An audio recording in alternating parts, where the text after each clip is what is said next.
talk about Isaiah ain't currently really acting and really killing it like that, but yeah, we gonna touch up.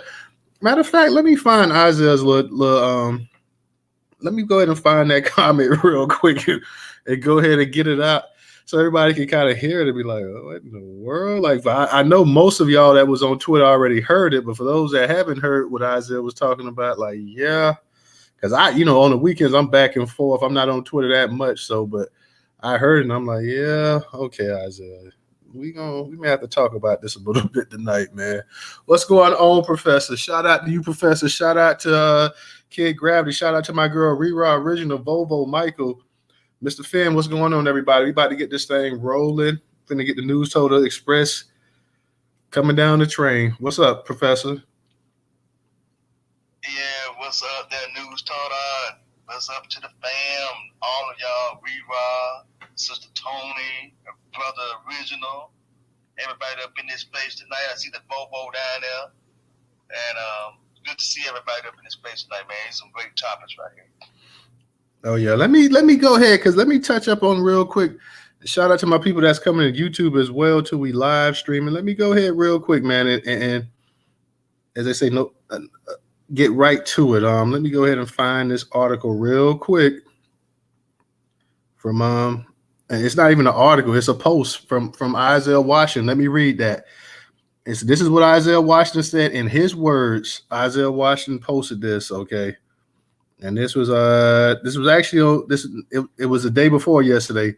He says, I had some of the best elementary school teachers and even some neighbors that I knew were Klan members back in Texas while growing up. I knew where they stood with me, and they also knew where I stood with them. The boundaries were very, very clear, and I still played with their kids.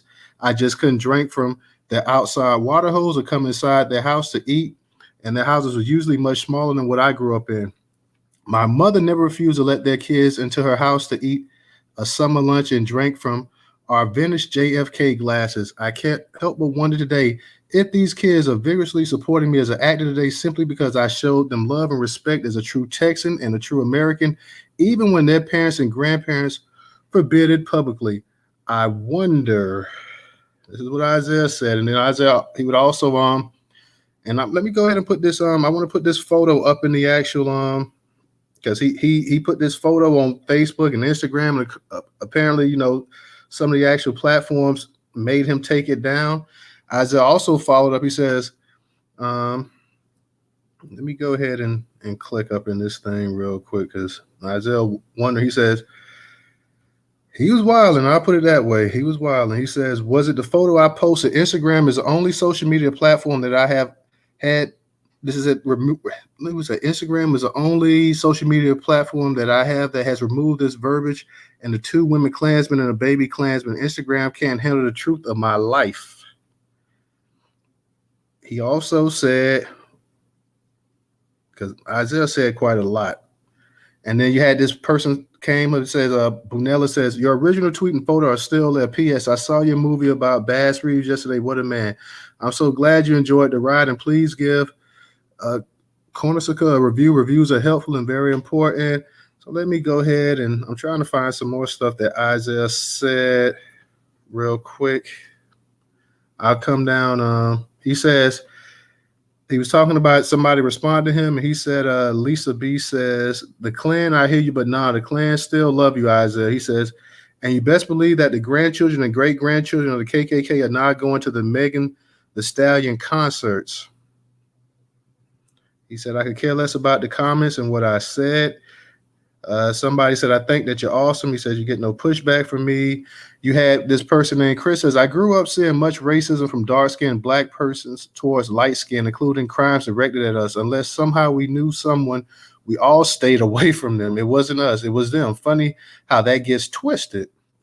Isaiah responded, yes, colorism is definitely a problem being practiced among black Americans today. And back then, it's a sad psychological carryover from chattel slavery created by white racists. So, I see Governor, he told him that he was goofy. So it's a bunch of comments, y'all, to actually read. We'll try to go ahead and get to some of them, but it's a ton of comments that people, black and white people, were posting on there. the Klan statement that did ruffle some feathers. I mean, he's saying that this is the way he grew up apparently in Texas. Isaiah's got to be what, in his mid to late 50s, I would think. So, he was around a time where he saw some pure rednecks in Texas. So he's sitting up here talking about with the Klan and this and that. It was kind of touchy go yesterday. Like I said, and apparently he put that out on the 29th. I saw it yesterday, and I saw a bunch of replies and a bunch of people saying, "What the hell are you talking about, Isaiah?" They people was putting on the coon shoes and the toe tapping, and you had a lot of white folks saying, "Thank you for your bravery and your honesty, and at least you didn't let hate consume you the way other people hated you." So it was a love hate type affair.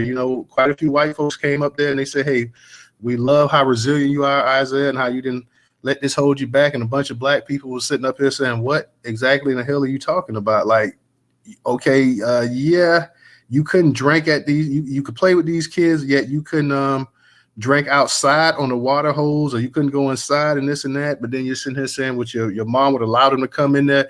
And then Isaiah, I don't know what he was saying, that they could drink out of his JFK glasses, like the JFK glasses must have been like encrusted in gold or something, or diamonds or whatever. I don't know exactly what that means, because we know the actual we know the sentimental attachment black folks had to the Kennedys. Like you would always see in a black household, you'll see Martin Luther King picture up there, and you see John F. K picture right next to it. So I don't know exactly what the JFK glass was supposed to be symbolic or whatever. So I don't know if that was the most prized possession that the family had or whatever. But okay, whatever. Like if that's what floats your boat, bro. Like I ain't hating, but it was kind of funny. Like I understood what he was trying to say, because I've heard people in the South say this before. Like, hey, I've come across some rednecks, and I knew these people weren't fun of black people and this and that or whatever. But at the same time, if these people could help you out in the situation, they would help you. So I've heard black people say that before. I know these people definitely wouldn't want me sitting at their table eating or coming home with their daughter, but they were able to reach out and help me to a certain degree, and they were respectful for that part. So I guess I can understand what he's trying to say. It just, like I said, the way it came across, it was like dynamite went off. So real talk. The original, I saw you came up here. Volvo, I saw you came up. You guys already come up tonight as well too. So, and yeah, y'all, we're gonna talk about Isaiah Washington, because I want to read some of those comments too, man. Because to click into it, and I got to click into it, and I got to read what it's back and forth, man. It's a lot of comments. Trust me, it's a lot of comments. So we're gonna talk about Isaiah Washington and the Klan kids. We're gonna talk about the blackface preacher over there in Oklahoma. I guess he dressed up in blackface for his congregation to say that he was actually paying homage to the great late Floridian Ray Charles. So, right. And then we're going to talk about autism also. And autism has skyrocketed even more so in the black community. And people saying that it's taken off because of the pandemic. All right. Because now I guess the diagnosis is later with the pandemic and this and that or whatever. I don't know about all of that, but whatever. Volvo, what's going on tonight? Oh, you got to come. We got to adjust the mic again for you. Got to come up louder. Can you hear me now? Much better. What's going on? All right, I said, how you doing, my brother? Oh, I'm doing good, bro. I'm doing good. Okay, sure.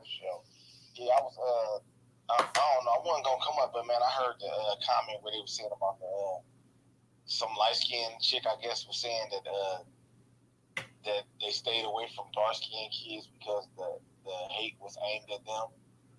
Like I said before, I guess I grew up sheltered. You know what I mean? I grew up sheltered. I grew up in a black community where it was light skinned and dark skinned, and it ain't really matter it ain't really like that wasn't really a thing. Like, I don't know. I didn't grow up in a neighborhood like Isaiah Washington. I'm starting to learn that now. I thought everybody was going through the same shit that I was going through. You know what I mean? Like, he might not be lying. He might be telling the truth. You know what I mean? He might really did grow up around some Klan kids. I don't know. I grew up around all black Americans. When I say that, I'm not playing. Like, I'm not. It wasn't no Jamaican mamas, wasn't no African daddies running around that bitch, wasn't no white people. You could go the whole day and not see a white person. in the summertime, you might not see a white person in person, live in the flesh, for a week. Like the closest thing you might see to a white person is an Arab at a store or something. Other than that, it was literally all black. Like so, you see white people at like school or some shit like that, or like a white police officer, but like it wasn't we didn't live around white people. We didn't live around nobody but us. So I mean, I would like to hear the light skinned lady story of where it was a black community and the light skinned kids stayed off to themselves and the dark skinned kids stayed off to themselves. I would really like to hear that because that was not a thing. Like nigga's sister might be light skinned and you might be dark skinned. Niggas got different daddies. You know what I mean? Like so, it was never like a thing like that. So I don't know. It's just interesting. I land my plane. The danger with that, Volvo, I'll say this right here. Because like I said, we had that space. We talked about colorism. We had another space. We talked about the biracial's role in America. The danger with that, what makes that comment, what this poster put out there, is for the fact that, hey, you're talking about the Klan. You're talking about the Klan real quick. You're talking about the Klan, and Isaiah was saying, well, I played with Klan kids and this and that. Okay, fine or whatever. Everybody in this space knows the history of the Klan's treatment of black people in this country. For this person to go ahead then and to interject that, hey, basically they were targeted by black people, by dark-skinned black people, and while we have this actual topic going on with the Klan, so you're sitting up here and you're trying to say that the actual hate that you were subjected to and mistreatment is similar to what the Klan put on black people for hundreds of years in this country. You came out of nowhere to go ahead and volunteer that information to sit up here and say, well, and talk about how things was twisted or whatever. So you decide to go up here and compare dark skin, issue between dark skin and light skinned black people to the Klan treatment of black people in America. Because there's a time that even though Isaiah was playing with those kids in Texas, there's a time that he wouldn't have been playing with those Klan kids. If we want to keep it 100%. There's a time in this country that those Klan parents would not have allowed him to even rub shoulders with his kids. So yeah, he came up he maybe came up in a neighborhood what was different with some Klansmen or whatever. Maybe they were moderate Klansmen. Who knows? Maybe they were liberal Klansmen. I don't know. But for the fact for this poster to sit up here and decide to go ahead and you're going to interject issue between dark skinned and light skinned people up in here to try to make that comparable to the treatment that the Ku Klux Klan who went around and lynching. You ain't heard no stories of dark-skinned black people finding light-skinned black people and lynching them and castrating them and setting them on fire and doing all kind of stuff to them simply because they're light-skinned. And you're going to sit up here and you're going to interject that and talk about how people want to twist certain things and this and that. So I guess people were making up the mistreatment. Hold on, Volvo. I guess people were making up the mistreatment. All of the 1,000 reports of the Ku Klux Klan burning churches and houses down and burning people's fields and crops down and beating the crap out of men and women and this and that. You want to sit up here and interject and try to make that into a light-skinned, dark-skinned discussion because somebody's sitting up here saying, hey, for the most part, the average black person, when they hear about another black person playing with Klan's kids, they taking aback. They like, what planet was this? When did black people play with Klan's kids? So to sit up here and hear that, and then you sitting up here and you're going to make it into a goddamn light-skinned, dark-skinned debate. You sitting up here. I'm truly wondering if that was even a light-skinned black person sitting up here running that mouth, or that one just some lie up here. That's what I'm saying, but brother, but y'all open the door for that too. When y'all talk about it was so much colorism growing up and all that, like I was saying that's what I'm saying. Like Volvo, that might not even be a black person. Volvo, we didn't open the door because we weren't even in that conversation. This was Isaiah. What I'm saying is that y'all talk like that too, brother. Bro, we can play that space back. You ain't never heard anybody here. You said that we said simply from slavery that you had an issue, and we're not denying that it has not been an issue with colorism in the black community. I'm saying, but the issue with black people and colorism does not reach any level of the damn Klan. No, absolutely. So we didn't open it. I didn't open the door for that because that was around before I was ever existed. I ain't experienced that. What I think of colorism, like somebody being discriminated against because they light skin or dark skin, and black people doing it. I didn't grow up with no discrimination because you were light skin or dark skin. Everybody was the same. You might get a joke, You know what I mean? I done heard the dark skin jokes, and I done heard the light skin joke. But that one, like you get your ass whooped the same way as somebody that's light skinned. Mommy coming there, everybody got a different daddy. Everybody get to get their ass whooped. The same crime, everybody get whooped. So like I don't know nothing about that. What I'm saying is that you open the door for that when you speak of this. Well, no, we gonna agree to disagree. I didn't open the door on anything. This was hundreds of years. I'm saying that type of talk when you talk about but that type of talk already existed. Nobody had no paper bag test. That wasn't a real thing, brother. That wasn't a real thing. No, the paper bag test. Oh my Lord. Okay. Okay. They just. Hold on, wait. Do you know where the paper bag test come from? So you're saying that never existed? Listen to what I'm saying. I'm saying that ain't nobody was like, oh, if you don't pass this paper bag test, I can't be your friend. Not in my community. Well, Volvo, your community,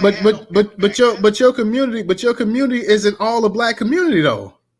That's what I'm saying though. I mean, how you know that person ain't lying to you? Because that ain't all. I didn't say that person didn't have some issues with dark skinned people. I said with that person sitting up here trying to make a comparison between the actual any disagreements or beefs between light skinned and dark skinned people and the Klan is full of crap. That's what I'm saying. I'm saying that please. Well, show me the cases where all these light skinned people were strung up and killed by dark skinned people. That's what I'm saying. That's exactly what I'm saying. That's exactly what I'm saying. What are you saying? Because nobody understands what you're saying. No, you just not understanding what I'm sure not understanding what you're saying. Because check this out, Volvo. Check this out. Like I said, we've seen the dark skin, light skin issue, and I'm not finna, and we talking about Isaiah Washington and the Klan. So I'm gonna go ahead and straighten this out real quick to get back on topic. We talking about, if you want to talk about in popular Black American society, I can give you two examples where it was put on the cinema. I can give you the example of School Days, Spike Lee, at that time the biggest black director. I can also give you an example of Different World, Bill Cosby's production, where you had the famous episode of Different World when they had the Mammy episode on there. When you had Whitley Gilbert, the light-skinned girl, came up with the whole Mammy thing for the Black History Month. And you had Kim Reese, who was a dark-skinned girl, got upset, got pissed off because she was saying back in the day when she did some kind of fashion show at school, she came dressed up and she put on her best makeup and everything and this and that, and she won an award for being Mammy. So that thing with Debbie Allen actually produced that. And they were talking about the actual psychological impact and stuff like that on the set. So I didn't make this stuff up. What are you talking about? So please refute that. If I'm making it up, why on Different World, which was a Cosby Show spinoff, why on School Days, why do they have this whole thing about colorism? Since it's in the Negroes, it's just a figment of the Negroes' imagination. Like I told you. No, I said the paper bag test wasn't a real thing. Okay. You got it. You right. You got it. You got it, bro. We from different black communities. Like I'm telling you, I'm learning that now. We didn't. It wasn't none of that. I'm telling you that my experience. We wasn't. Ain't nobody give a fuck if you were light skin. That then you might got a light skin joke, or you might got a dark skin joke. But you had to hold your own outside. When you went outside, wasn't no. Like, oh no, he light skinned. This the light skinned crew over here. Wasn't none of that. I ain't growing with that. I don't know nothing about that. Like when I go to my family reunion, it's people of all shades in that motherfucker, and ain't nobody you got to sit at the light skinned table. No, ain't none of that type of shit. I don't know about that, brother. So that's what I was saying. We don't know if that person lying or not, then. Because I feel as though that y'all opened the door for that when you get to talking about the paper bag. You keep saying you keep making a statement, y'all, like the people in this room. You can take the oldest. Okay, well then you got to stop saying y'all because none of us was alive when this stuff happened. Not one. You can take the oldest person on Twitter, and that person wasn't alive. Where the paper bag test came from? Where did it come from? The Blue Vein Society. That was some shit. That was an isolated situation. That was isolated. That wasn't nothing that was real all throughout Black America. So the whole thing of colorism, that's just made up. No, I'm asking you. Before I move on. No, I want you to answer that question before I move on. The whole idea, the whole topic, the whole subject matter, colorism, that's just made up. As you say it is, yeah. Okay. Oh, well, you said it's made up, and I gave you two examples. I gave you two examples of them putting it in prime time for people to see. Made a movie about it, and at the time, Different World came on. Different World was. Hold on, and at the time, hold on, bro, hold on. At the time, Different World came on. Different World ratings was up there with the Cosby Show. So I just gave you two prime examples. Let me ask you a question. Where you grew up at, brother? Where you grew up at? Was it like a light skinned crew and a dark skinned crew? I'm asking you. No, we're no light skinned crew, dark skinned crew. All right then. But I still don't get what you're saying. That don't mean that colorism didn't exist. We didn't say it was a light skinned crew, dark skinned crew. Bro, let me go ahead and move on, Bo. We'll come back to that. We'll move on to that because there's no part. Because the only thing is me and you. We're gonna agree to disagree. Were they discriminating where you from? Yeah, people discriminated. I told you that before that you had. I prove historical. I use historical references in terms of movies, acting, and everything else, education, even. I said, Volvo, I don't know if you forgot. I don't know. Listen to what I'm saying because you keep interrupting me. I said before that in plays and productions and school type things, it was never an issue when it was always they would take the lighter skinned kids and put them in the lead production. I mean, I don't understand what you don't understand about that. No, when you say that, Okay. Volvo. I'm not finna hold the space. We gonna come back and we'll come back to you in a second, bro. Let me because originally got his head up. I answered your question. I don't know what more I can say. I said, didn't I say in the school? I'm talking about the schools I went to. Oh, yeah, I didn't know that. I didn't know that you was in plays and stuff. All right. Original, go ahead and unmute your mic. Are you sure you want me to unmute my mic? Yeah, you got it. You got it, man. See, I grew up, where I grew up,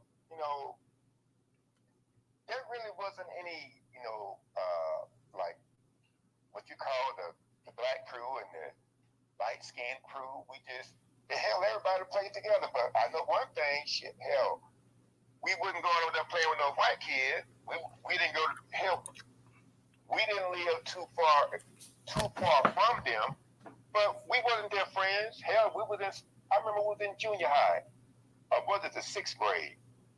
And we talk about how we would see some of these white kids, like if our parents took us shopping or something, and then it happened one time with me.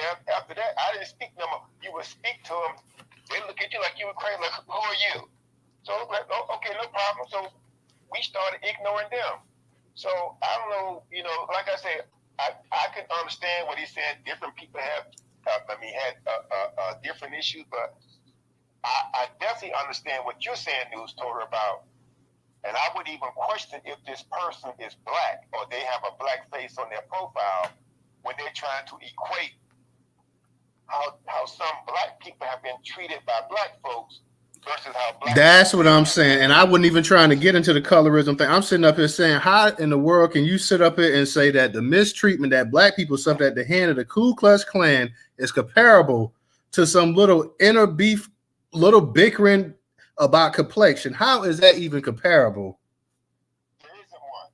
There is no comparison with that because, see, that's like an internal issue. And you get a lot of these people whereby they try to push an agenda for white folks, trying to say that, I was treated this way because of my skin tone and this, that, and whatever, or because I had good hair. I mean, it is insane how they would. At the same time, okay, let's say that some of them were treated that way, but like you said, you did not see dark-skinned people lynching light-skinned people. You didn't see light-skinned people lynching dark-skinned people. That right there is a phenomenon unique to white folks. Let's just be clear about that. That is unique to them. That's what they do because they don't care how light you are. Just like there was a lady, it's been maybe about 10, 15 years ago, maybe more. But she was from Louisiana. And I think she had a white father. And hell, she was trying to be classified as, they used to say, you are what your father is, right? And then it was like she would try to get classified as what they said, oh hell no, you ain't bringing it over here. Like, yeah, it's on over there somewhere. You ain't coming over here. And as far as the paper bag test, there was a show. It was, what was his name? Tim Reed. He played in this show, Frank's Place. And it aired I think, was it in the 80s? They used to come on BET and CBS back in the day. It was the early 90s, I think, originally. No, it came on the late 80s. It came on the late 80s and it went to the 90s. But yeah, he right. Yeah, it went into the 90s. So it was like 88, 89, 91, yeah. around that time. Yeah. But no, Frank Place, they did an episode on the paper bag test, and it was called the Big C and the Little C Club. The Big C was the light-skinned club, and you had to be light-skinned. You had to be light-skinned to get over there. And the Little C, that was the dark-skinned club. So, this thing, when you go into that colorism, that's something that was ingrained in some black people's mind by white folks, thinking that because their skin was lighter, that they was closer to white folks. That's what that was. That's all that was. So, but I definitely, I'm 1,000% behind you. You cannot equate somebody saying they was treated negatively because of their skin tone to what the Klan did. Hell, they was burning folks, burning people's houses down, killing the father, running the mother and the children off the property, taking the property. How in the hell are you going to equate that with somebody calling somebody a different skin tone? That's like comparing apples to coconuts. Okay? No. That just going far better. But I still say again, Newstoter, I think whatever Isaiah went through and whatever he was promoting, because my mother ain't nowhere in the hell I'm going to be going out there playing with some little white boy. Oh hell no, you ain't going over to the house. They're not coming over here either. That just wasn't going to be happening. So I think people have to look at that. If that's what he said he did, that's on him. And if you're going to go out there and and then the sickness of it when they saying, "Oh, you didn't let this hold you back." What kind of I don't want to cuss because there's some sisters up here. But what kind of crap is that? You didn't let that hold you back. They got all the tropes going out there. See, the issue is that white people, they want to find somebody to remove that stigma from them. That is what they're looking for. And look like Isaiah, it looked like Isaiah is trying to help them to do that. I don't know how he grew up. I didn't grow up in Texas. I grew up in Georgia. And maybe things were a little bit different in Texas than it was here in Georgia. But where I grew up, my whole little community there was black. The little convenience store that we went to, it was owned by a black man. He couldn't see where it was, so I keep changing stuff. But no, we wasn't trying to. Only time we saw white folks is if we went into town. That's it. We went to going to the grocery store, but we did not affiliate with them crazy folk because we knew how sick they were, and they still sick. There is no cure for what they have. That is in their DNA. White people are sick, and anybody can come and try to. Hey, that's on you. Do what you do, but white people are sick, and people who want to throw these tropes out there trying to mix things up. No. You just as sick as the white folks are. So I'm like, oh no, So, but I'm gonna land with that. But I just have to say, no. There is no comparison as far as what a beef between a light-skinned person and a dark-skinned person and what the Klan. There is no comparison. There that just don't exist. I mean, we have to be mindful of that. You know, that just don't exist. So this is weird. I mean, you got a lot. See, you got people coming up and they want to reparations are hot right now. And I think white folks are going to try to use everything that they can. They're going to try to throw. They're not just going to throw the kitchen sink. They're going to throw the whole house into the mix, trying to say that we're not deserving of reparation. And who knows? Maybe who knows if Isaiah is an entertainer. Maybe he was paid to do this. I don't know. I mean, because hell, he put what's her name, that low down degenerate. I can't call her what I want to because there's some women in here.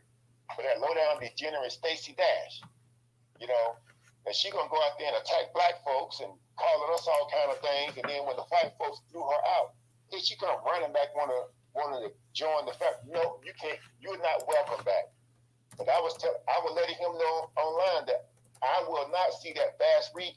I still haven't seen that movie Bass Reeves that he made, and I'm not gonna see it because it has Stacey Dash in it. And then it said that she's related to this guy. What's his name? Damon Dash. I think they're cousins or something like that.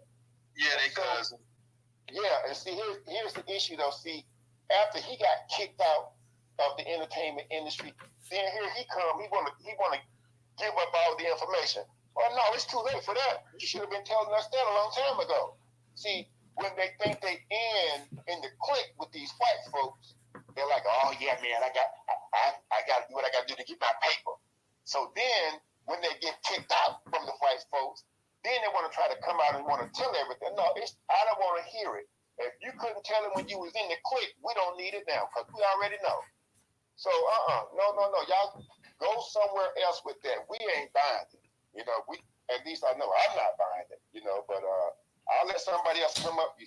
Newstoter, but this is some weird stuff right here. I'm telling you. No problem. Real quick, y'all, because I said we're gonna go Professor, Detroit, and Volvo. Real quick, let me read this from Atlanta Black Star about this blackface preacher real quick. It's up in the Jumbotron, and then we're gonna go ahead. It's gonna take just a second or two to read it. It's titled, "It Wasn't Anything." Oklahoma pastor slammed for wearing blackface and Jerry curl wig, says he was honoring Ray Charles. People should not be offended. An Oklahoma pastor is under fire after a video of him in blackface resurfaced on Facebook. The pastor of a Baptist church in Tulsa believes the uproar is baseless and has been taken out of context. Bartsville pastor Sherman Jaquez, a white man, said he was paying tribute to Ray Charles when he painted his body in black smudge and wore a Jerry curl wig during a 2017 Valentine's Day performance.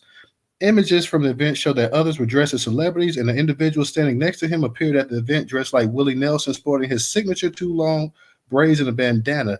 We have people who are offended by lots of things, but it's hard to play Ray Charles if you don't play a black man. It wasn't anything, he said to the Examiner Enterprise, adding that his performance was honoring Ray Charles and that he and other person did the best with the song. Unlike Nelson lookalike, a Jaquez character looked nothing like the light brown skinned Charles, who wore his hair for most of his career in a military style crew cut. Mark Lewis was the activist who created the original Facebook post and says he's not buying the preacher's excuse despite the obvious dissimilarities between Jaquez's costume and Charles' persona. Lewis says the religious leader ignored social injuries blackface has inflicted on the African-American community.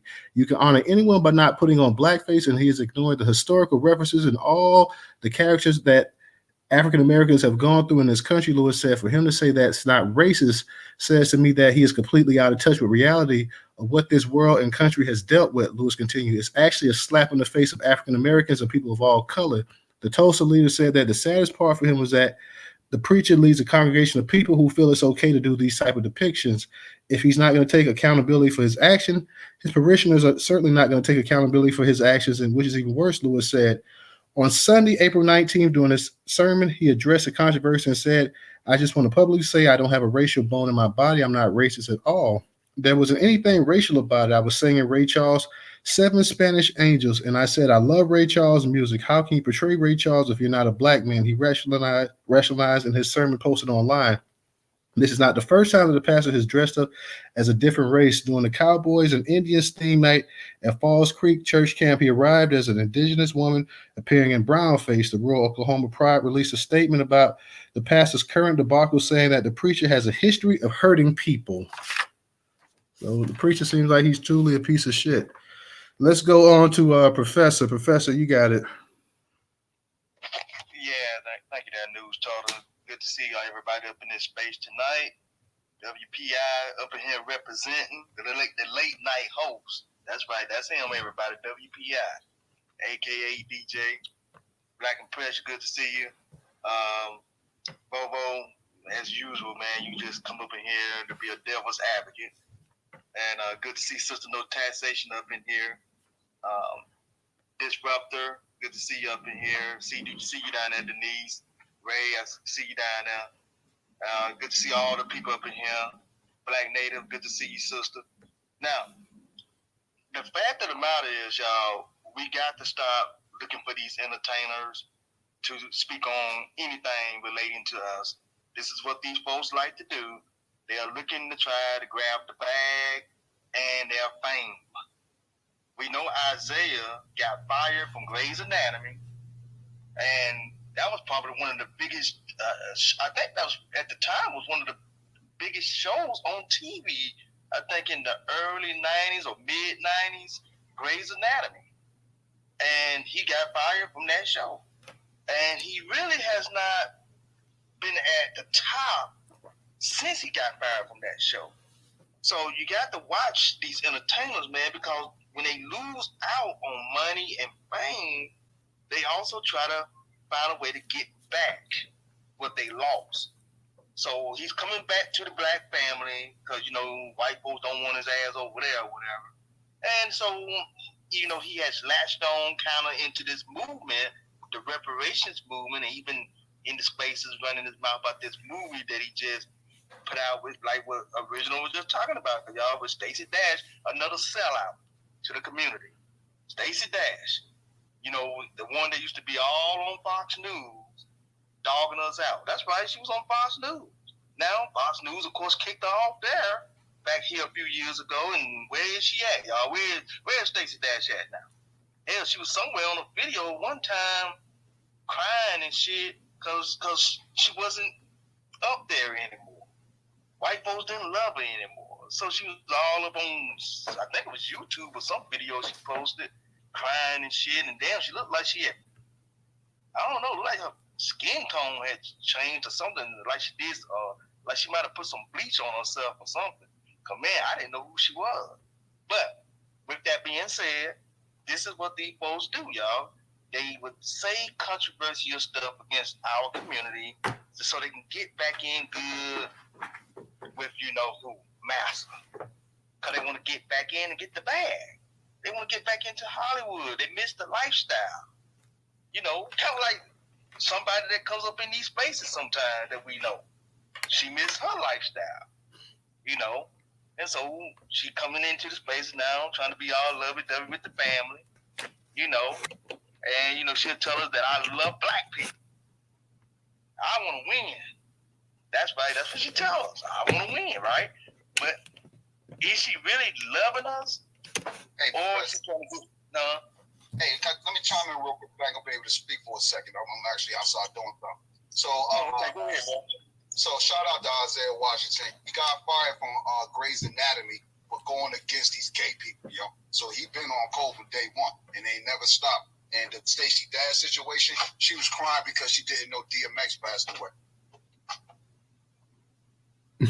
Yeah, she was cutting the food. DMX was when he dead for like a year. But go ahead, Professor. You got it. Exactly. Exactly. That's why I can't have no mercy on her, man. But yeah, Isaiah did go in on the whole gay thing. But at the same time, Isaiah has been kind of a fool anyway. Hollywood Word. dropped his ass, and he, you know, just being honest, Hollywood dropped his ass, and I think he's trying to find his way back to Hollywood so he can get back up into the premiere and the glory of being up there with those white folks. That's why he's making these statements like what he's making right now. But I digress. We're gonna see what this Negro gonna do. I'm like Original. I'm not trying to see that movie that he just put out. Stacey Dash can kiss my black ass with that bleach skin that she got going on right now. And so with that being said, family, I can't wait to see what everybody has to say about this. I'm going to lay back and just hear what y'all have to say. Real talk. Go ahead, Detroit. Then we go on to Black Pressure. Then we got you, Volvo. Go ahead, Detroit. I appreciate it. Thanks, Newstoter. Like the professor in the original said, you know, it kind of ties back into your previous space. You know, you got celebrities talking, you know, like he said, Isaiah, this guy, he's just an entertainer. So they're going to say things to get him back in the good graces. You can't rely on them to, like, speak up for us. In your previous space, you talked about, you know, Lorenz Tate. Here, Lorenz Tate is talking about, well, you know, they're being replaced. I think Lorenz Tate is a great actor. He's pretty good. You know, he plays some, you know, cool roles. I like Love Jones and Old Dog. But the only time I ever hear these actors really talk about issues is when their job is in jeopardy. When they talk about their, you know, somebody's about to take away acting. Dude, why y'all don't talk about police brutality in that kind of form? Or, you know, they always want the people to speak up for them, and people do. Look, I'm not trying to talk bad about anybody because I don't want to make y'all mad. I know y'all love Angela Bassett and Serena Williams, but when have these people ever talked about black issues? I think those are great people, great in their profession. I know people love Toni Braxton. I love her too. But I'm just making a point, not to diss these people, but you never hear people like that we all love so much ever really speak on issues that affect us. I'm just using those two as an example. I still love Angela Bassett, still love Toni Braxton, just an example. But when you have people who say things that, oh, well, you know, we need to stick together, that's because your job is in jeopardy and you're trying to get in some good graces and trying to appease to white people or whoever to get, you know, get yourself set up. Thank you. All right. Appreciate that. Appreciate that, Detroit. Let's go ahead and get to Black Pressure. Black Pressure, go ahead and unmute your mic. Hey, what's up, fam? Let Volvo go. I'm finishing my folks. Okay. Volvo, go ahead. Yeah, let me speak on that preacher real quick. My phone was going in and out, so I couldn't really hear all of it. But white people do shit like that. White people, the only people that consider it be fun to have a blackface party. They actually throw parties where, hey y'all, let's dress up as black people. They act like they clowning us, but it's really a form of worship. You know what I mean? Well, imagine if you went to your cousin's house and they having a whiteface party. You'd be like, nigga, what's this? What is y'all doing? Y'all niggas ain't got no spades, no domino. We don't do shit like that. We don't do no goofy shit like that. You know what I mean? So that's gonna always happen. I seen the president of the prime minister of Canada. What was his name? Justin Trudeau. This the president of a whole country. He go to blackface parties. There's pictures of him dressing up in blackface. So that they do weird shit like that. I don't know what that is. I don't know. It's like some weird obsession they got with us.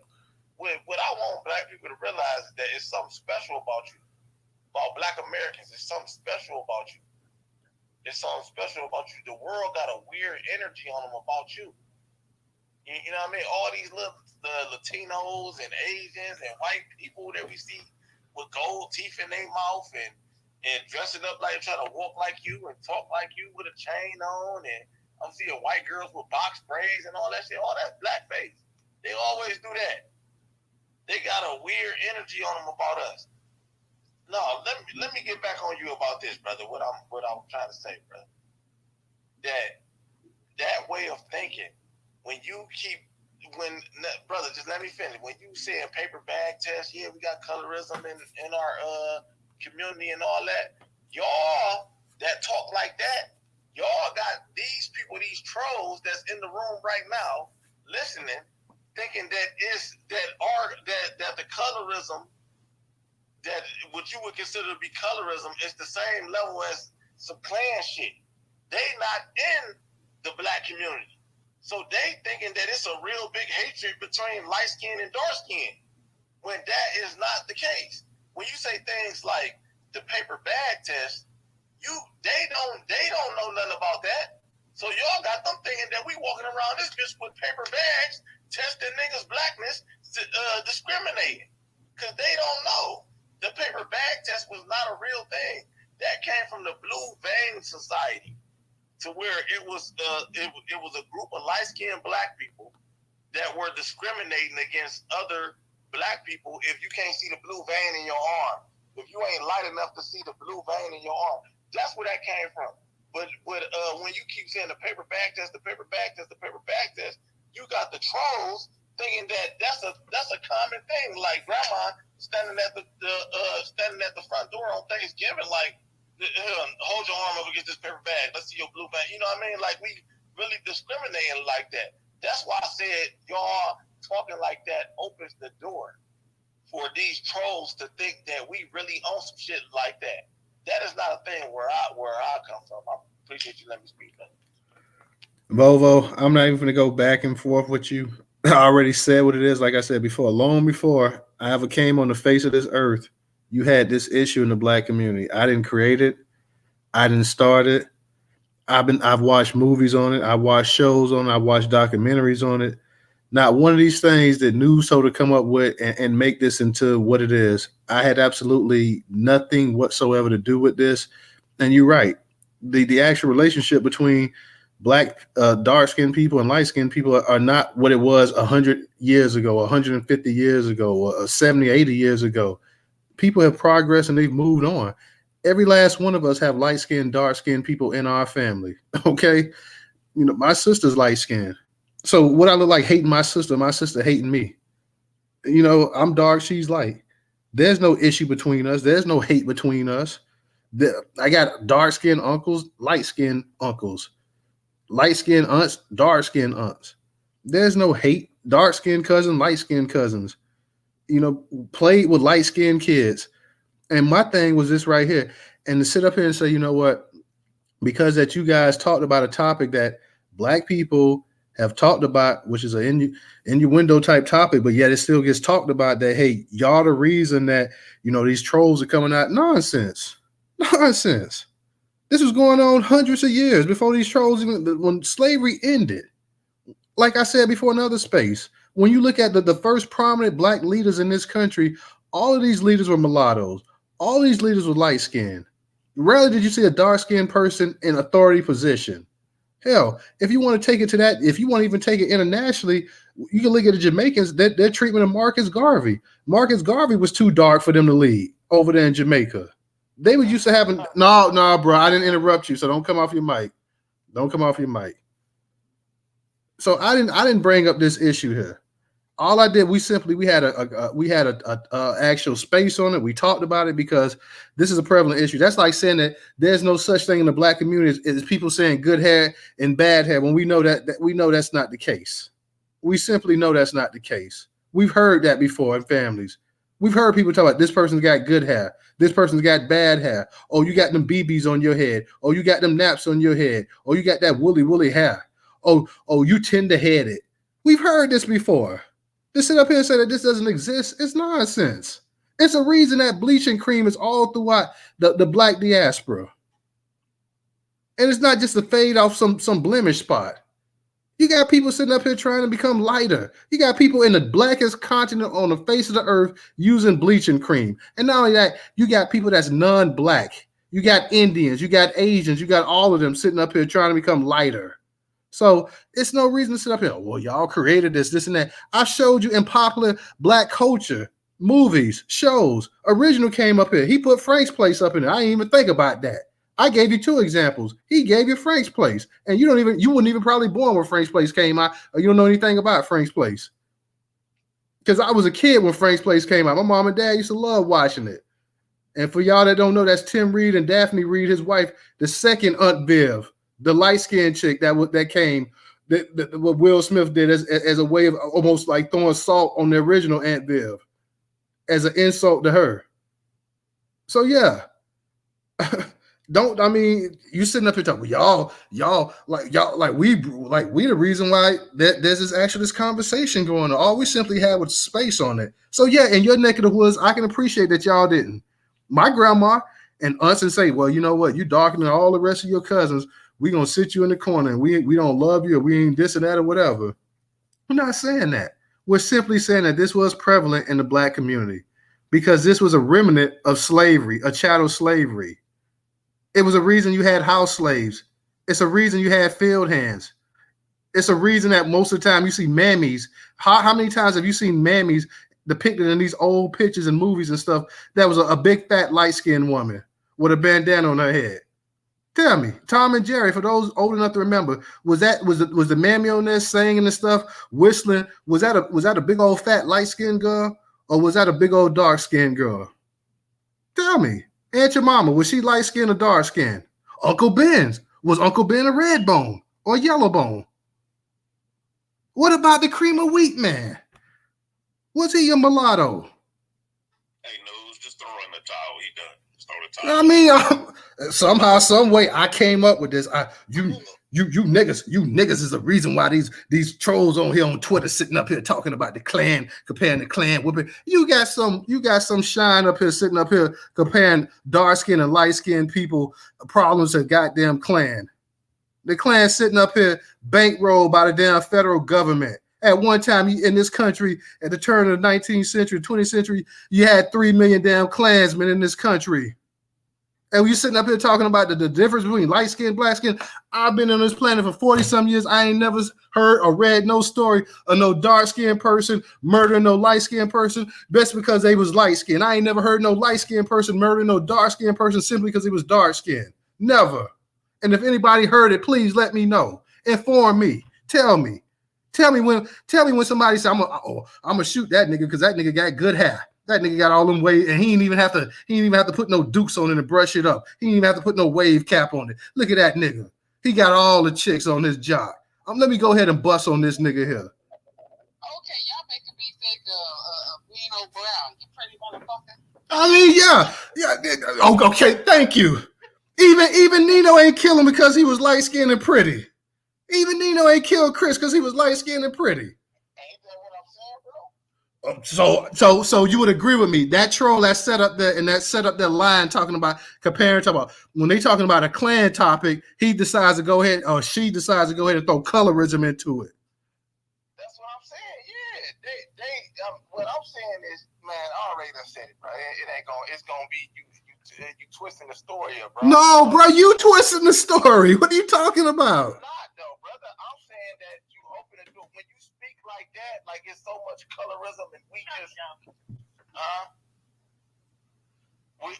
when you speak like it's so much colorism and they don't know us or they don't know us. Horse shit, they don't know us. Horse shit, they don't know us. They know us. We're a group of people that they went ahead and they made it. They damn sure know us. They breeded us like hogs. They know us. They know everything about us. You talking to the people that invented race? You talking to the people that invented race? You talking to the people that invented the concept of race? You talking to the people that invented the concept of race? Yeah. Well, okay. They not in our everyday lives. Right.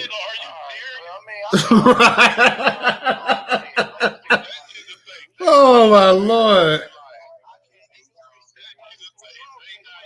Hey, real quick. Let him go ahead and finish, man. Then we go ahead and go to Black President. Like hey, y'all, for context purposes, let me say this right.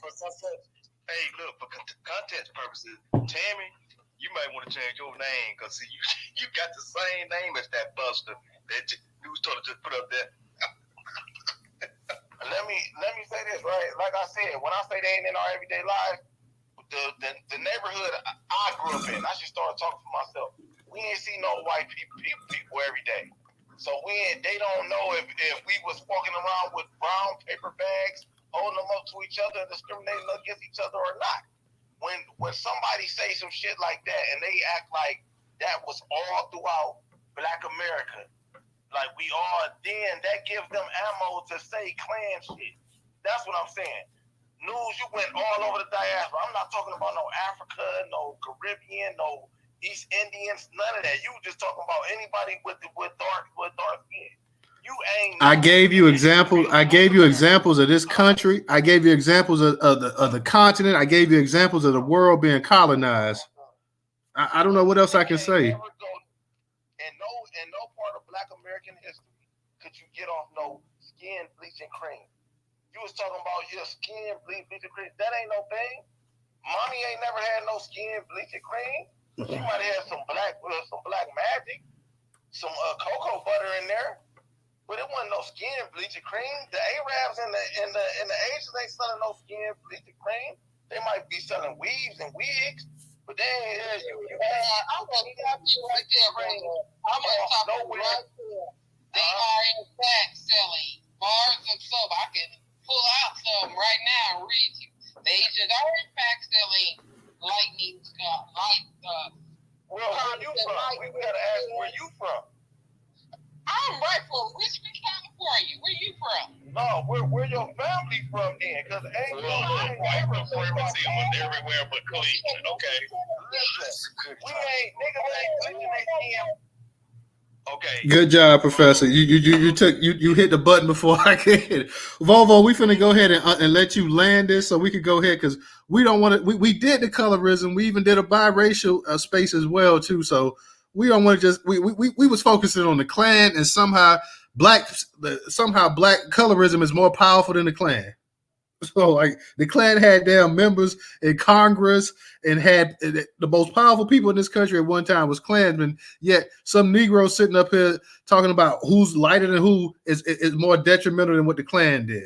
The fact that this, like I said, that this fool even put this as a conversation was dangerous enough. But now we sitting up here, we entertained this long enough. So go ahead and wrap it up. I'm gonna give you 25 seconds to wrap it up. Anybody say that Black Americans was bleaching their skin is a goddamn lie. That ain't never been a part of our history. We come from a group of people that said, say it loud, I'm black and I'm proud. So anybody that say we was bleaching our skin or playing with our skin like that is a motherfucking lie. I don't know where you from. All right. Thank you, Volvo. Okay. Can I say one thing right quick? I'd like to apologize to Brother Volvo. I was just telling you that they are, in fact, the Asians are, in fact, selling bars to soap and cream to lighten their skin. That's all I was trying to say. And they were selling it for years. Who banned it? Yeah. Who banned it? But I don't know. I'm not thinking us black folks was doing that. I just know the Jews, like the Asians are not selling it. Yes, they are. Please believe. Who buying it though? Who buying it? Well, I don't know who buying it. All I know is they are in fact selling it. I can go right here on the internet and pull it up. They've been selling it. I'm talking about your local beauty supply store. No, I'm going in there. That's always been some goofy shit. You play with your skin in the black community? Man, that's some goofy, man. All right, I'm gonna drop down, bro.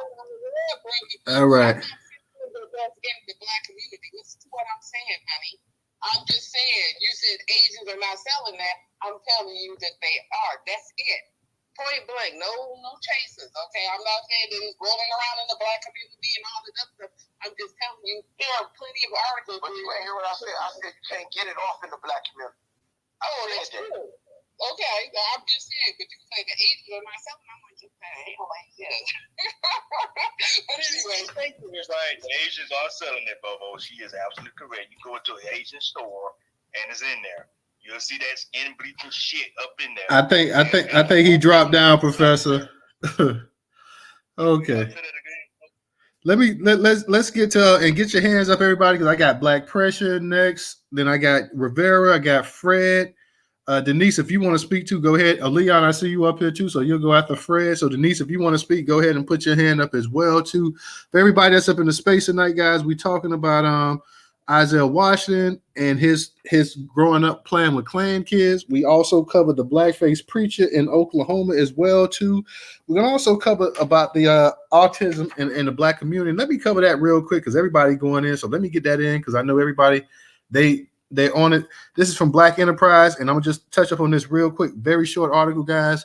Its title is up in the Jumbotron. New data shows autism diagnosis more common in Black children. There seems to be more and more cases of autism in children, especially when it comes to Black kids. The Associated Press reports that for the first time, autism is being recognized more frequently in Black children than white kids in the United States. According to the Centers for Disease Control and Prevention, particularly in children around 8 years old, 1 in 36 had autism in 2020, which is more than what it was 2 years earlier, with the numbers being 1 in 44. Some of the numbers can be blamed on the pandemic, as Today reports the earliest stages of COVID pushed back the early autism detection. Normally, the CDC's Autism and Developmental Disabilities Monitoring Network finds data amongst 4-year-old children. In a press release, the CDC said the number add up. This coincides with the interruptions in childcare and healthcare services during the COVID-19 pandemic. New estimates show almost 3% of Black, Hispanic, and Asian or Pacific Islander children have received autism diagnosis. That's not too much bigger than the 2% of white kids diagnosed. But why is that? Past reports claim autism was more commonly diagnosed in white kids, particularly coming from middle or upper class families, meaning they have the means to afford specialists. Experts like psychiatry professor David Mano feel the increased numbers are due to more Black and Hispanic families being aware of this condition. The increases from the rush to catch up, Mano said. While these families are talking more about autism, that doesn't mean they're receiving the help needed. Autism is a developmental disability caused by differences in the brain. Noticeably, symptoms include speech and learning delay, social and emotional withdrawal, and unusual sense of routine. Researchers also believe genetics play a role. Nothing explains why it's more common in some ethnic groups than others. Experts encourage parents to learn about the CDC's Learn the Signs, Act Early program, an app that assists parents in recognizing the signs of autism. It also tracks development milestones as early as 2 months old. Let me just give a shout out to all the children with autism. My oldest son, he has it. He's on the spectrum. He is a high performing autism student, but nonetheless, he does have it. He was diagnosed around about 4 years old, I would say, as well too. So he's come a long way, and hopefully we can keep getting him to keep coming. He's come a long way, and I am very proud of him. This is something that is affecting the Black community quite a bit as well too, and we don't have the resources that some of these other groups have, these other communities. So we're definitely detecting it later on, and we're definitely having a harder time getting services. Some of our children need tutoring and extra care. So shout out to any of the family members or any of our people out here that have a child on the spectrum. Just continue to push forward. I know it's not the easiest thing in the world, but those children do need your support and love, and continue to push them and try to put them in position as well too, that they can succeed. Not the easiest thing in the world, but we got to go ahead and we got to fight for our children as much as we can. So that's what it is. The world ain't fair, unfortunately, and I let my son know that as well too. Even though you're on this spectrum, Dad is still going to push you. We're going to still push you for greatness, because that's where we're trying to get you at, and that's where you are destined for. So let me go ahead and push that to Black Pressure. Black Pressure, go ahead and unmute your mic. Hey, what's up, Black fam? What up? Okay. All of you, those suspects, what's going on? So, number one, I'll say this. God rest her soul. My grandmother told me, so if she was, let me say this, if she was living today, she'd be 94. She was living today. So she told me, I remember she told me and some of my cousins, when she was young, she was born in Jim Crow, Louisiana in 1929. She said when she was young, it was a popular thing for the ladies when the military guys would come into town, they'd get dressed up, and they had skin lightening products in the 40s and 50s. Now, my grandmother told me this straight up. She said they like a week before the guys would get in, those girls would put that stuff on and it would lighten their skin a little bit. So skin bleaching is not anything new in the Black community. Now, it definitely can be argued, was it very popular? Was it not that popular? You could argue that. I wouldn't take anybody up on that argument about that.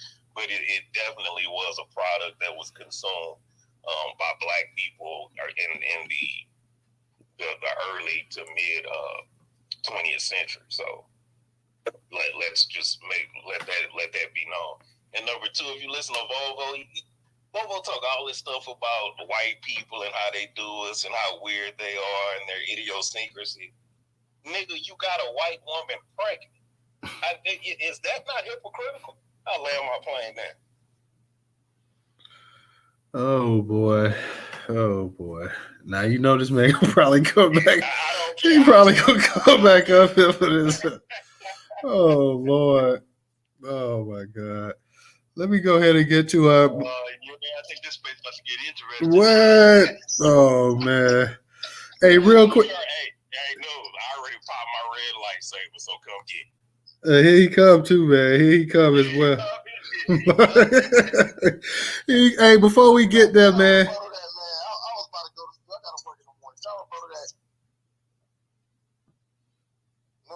What's up, man? Can I rebuttal that? Go ahead, real a minute, because me and you've been going back and forth, so you can't hog up too much time. I apologize, but that's because I got a white woman pregnant because I wasn't scared of pussy like your scary ass. We heard when the most beautiful woman in the world wanted to give you some, and you bitched out. Because I only talk to black women, so I wouldn't talk to your child's mother. It hurt, don't it?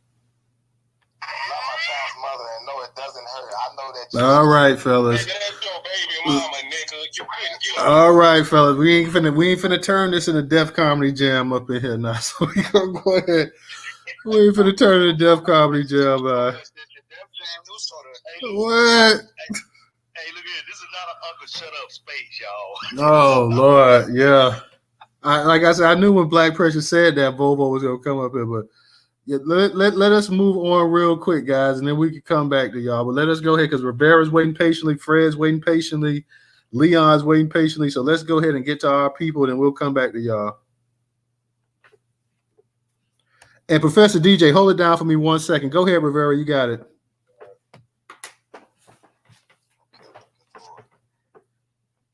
Can you hear me? First of all, usually my mic ain't working. Can you guys hear me?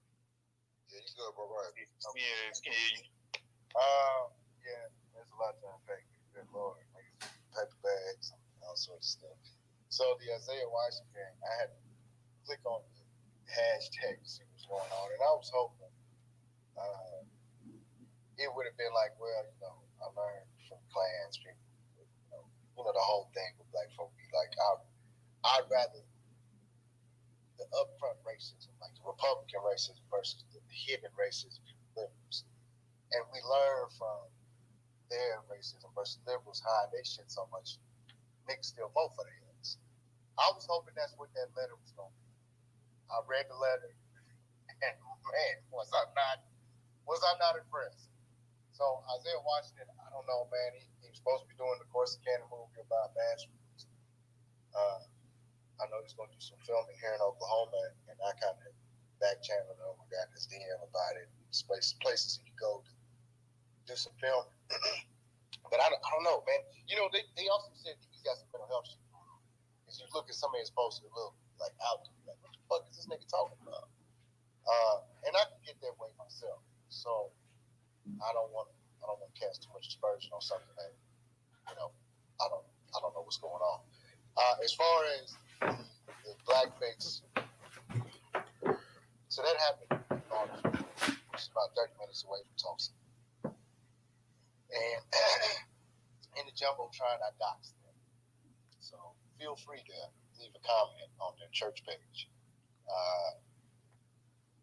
I don't fuck around in Bartlesville. I know that I think it was News on 6, one of the news stations here, they covered it a couple of weeks ago. I think this happened 2 weeks ago. And you didn't hear anything else about it. The guy made a comment that he loves Ray Charles. The reason why he did it was because he's a fan of Ray Charles. He was trying to reenact the Ray Charles thing. Bartlesville, before anybody believes that bullshit, Bartlesville is notorious for Ku Klux Klan activity. Bartlesville, Oklahoma, Anita, there's a bunch of little places outside of Tulsa, about 20 to 30 minutes from Tulsa, like Wagner and stuff like that. Notorious places that are still sundown towns. Not Sand Springs. Sand Springs is kind of like that. It's more meth heads. Sperry, Oklahoma is, well, I don't know about now, but back in the day, even in the 2000s when I was in high school, early 2000s, you could get killed after 6 o'clock. And they would dump you in the river or feed you to hogs. That way there'd be no evidence. And you just go missing. A lot of teenagers, because the hood is really funny. This place called Turley, Oklahoma, which is the hood. That's the hood part of Tulsa. And that's about 10 minutes away from Sperry. 10, 20 minutes away from Sperry. And a lot of dudes that I kind of knew go out there and go fuck white dudes. So what we're talking about, loving on white women, you'd hear stories about, man, fuck that. I ain't going out there, man. Fuck this pussy out there, blah, blah, blah. Even outside the sundown towns, I'd say be very wary of the white woman. They are quick to yell rape. They're quick to yell he beat me. They're quick to yell, oh, don't touch me. Even when I go, as you can see, I have white friends. I don't hide it. Even when I go to bars or I go to the VFW, I make it a point. I don't shake white women's hand. I don't give a fuck if you're, my sister in arms. I don't touch white women. I just don't want that. I don't want that label on me. My mother always told me not to do that.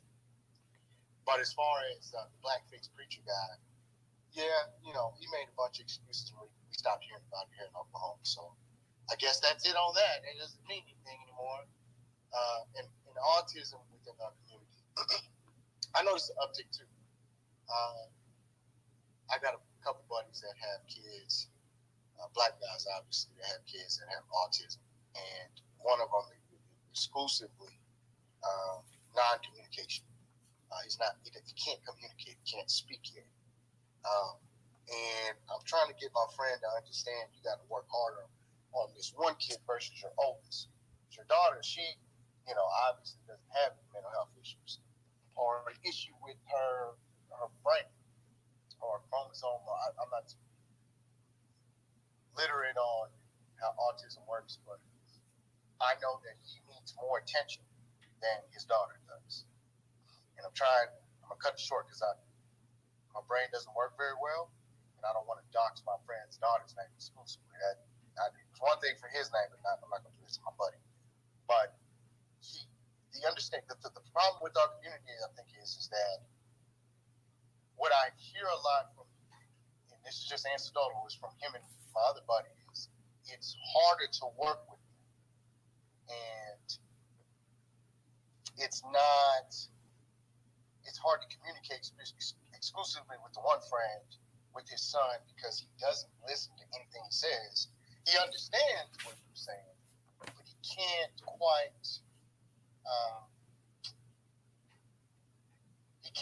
get the words out to communicate back that he understands. So the other thing is like, for me personally, I know that certain vaccines cause your children to have autism. I know that a lot of stuff the military shot in my arm probably puts me at high risk if I were to have another child. Thank God my daughter doesn't have any mental health issues that we know of. But I try to keep as healthy as possible outside of sucking down cigarettes every day for that very reason. I also don't want to bring another child in this world because I'm not financially stable at the moment. But I think that we got to address our health, and we need to do more research as to why all of a sudden there's an uptick in our community having autism and our children getting it. That's all. Thank you. All right, thank you, Rivera. And you're right. Hopefully, your friend, he can go ahead and maybe try some different services with the child as well too. So, like I said, my son, he was diagnosed when he was about 4 years old. He was in pre-K. There was you start seeing a delay in certain things with the speech and stuff like that. And they're a certain age, and then they kind of, my son, he was a pretty good eater. He used to eat a lot when he was around about 1, 2, and then all of a sudden he just stopped eating, and he used to eat anything, and all of a sudden all we could get him to eat was oatmeal. That's the only thing he would eat. Oatmeal, breakfast, lunch, and dinner. Oatmeal. That's the only thing he would eat. So you just have to go ahead and there's some services out there as well too. And basically the pre-K he was in, they kind of help with the diagnosis. His doctor actually, that's what having a good pediatrician as well too. They start asking about certain milestones in the child's life, and when the child's not getting to certain milestones, they kind of start having some questions about that. In terms of the actual words that they're speaking and this and that and stuff like that. It's been so long ago, but yeah, just have them stay on it. It's not an easy thing. Definitely to hear that your child is on the spectrum. When he was little, we had to get him speech and stuff because his speech was delayed. So he learned, actually, when he was little, he learned sign language and stuff like that, so he could communicate and stuff. He hated doing the sign language, but he would do the sign language. He got to the point he would do it now. He doesn't remember any of it now. His speech and stuff is better.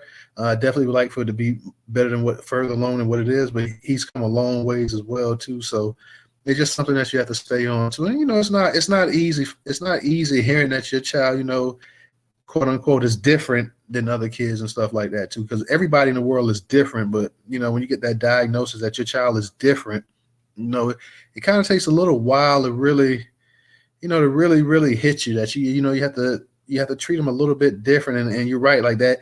The one child, that child with autism is going to require more attention than the other ones, and sometimes that can be an issue as well too, because the other child can sense that, hey, why is they don't know why the other child's getting so much attention and focus on them and stuff like that. They don't know that it's an issue. They're too young to understand. So that one child is going to need more hands on.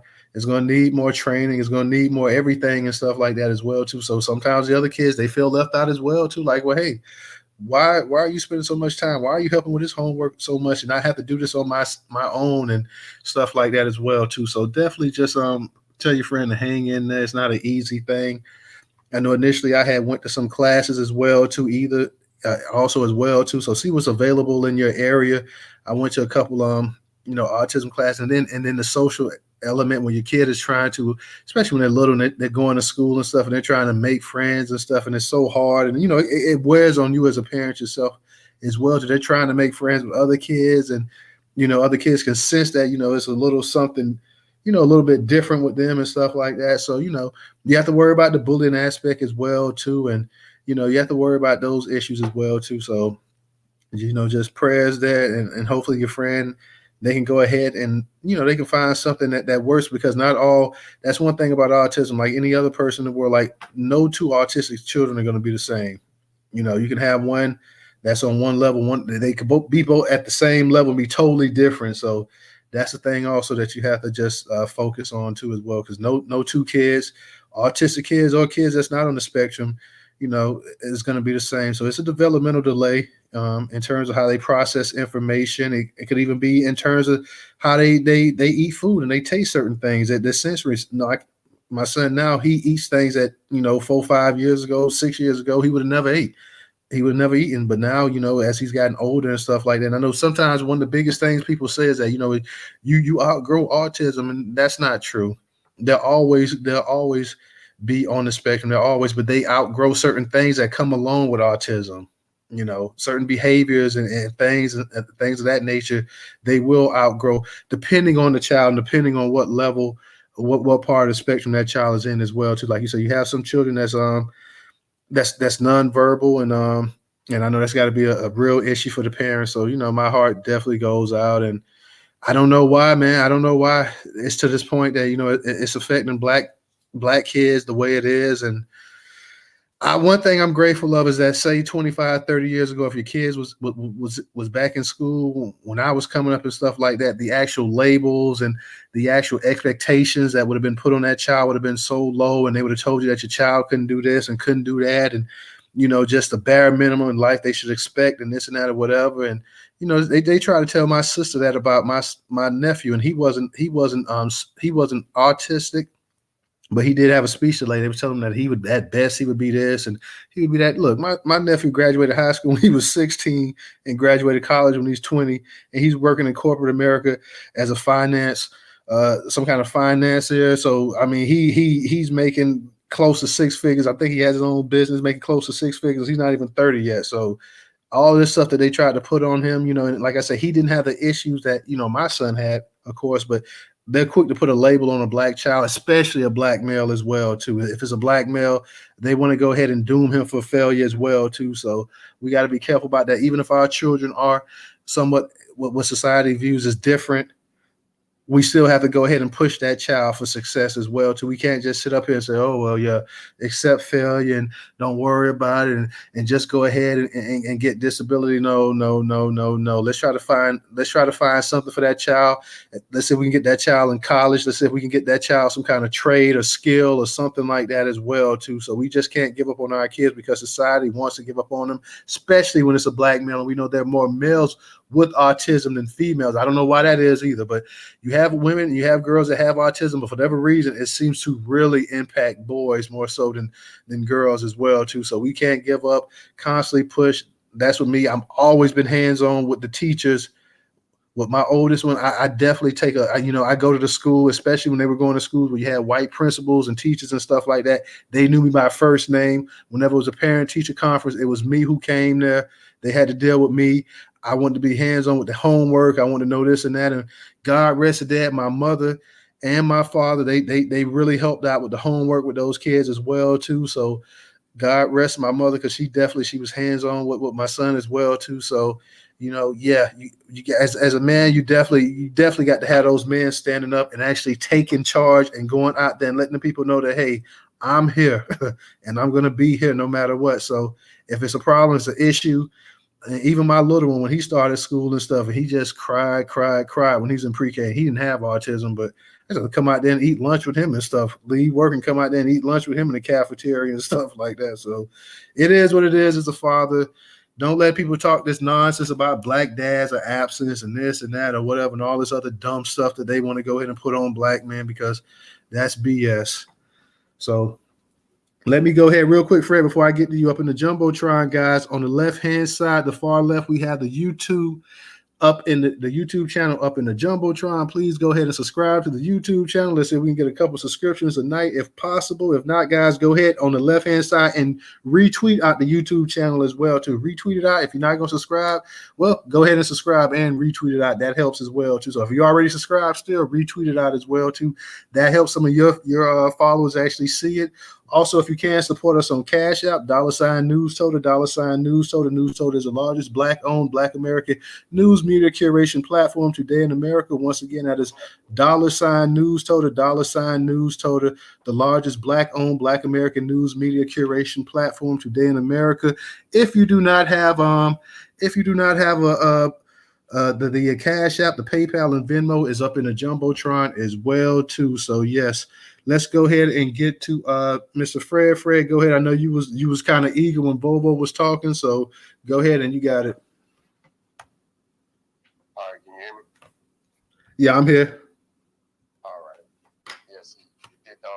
Now I just want to get this straight. Did Isaiah Washington say something as stupid as talking about racism? He talked about something called colorism. No, he was talking about Isaiah was talking about his dealing with Klan kids growing up. He was just basically saying that, growing up, he played with a lot of Klan kids, and that while he was growing up with them, that that he could play with them, but they wouldn't allow him to actually the parents wouldn't allow him to drink any water outside from, I guess, the water hose or water fountain. He couldn't come in there and eat.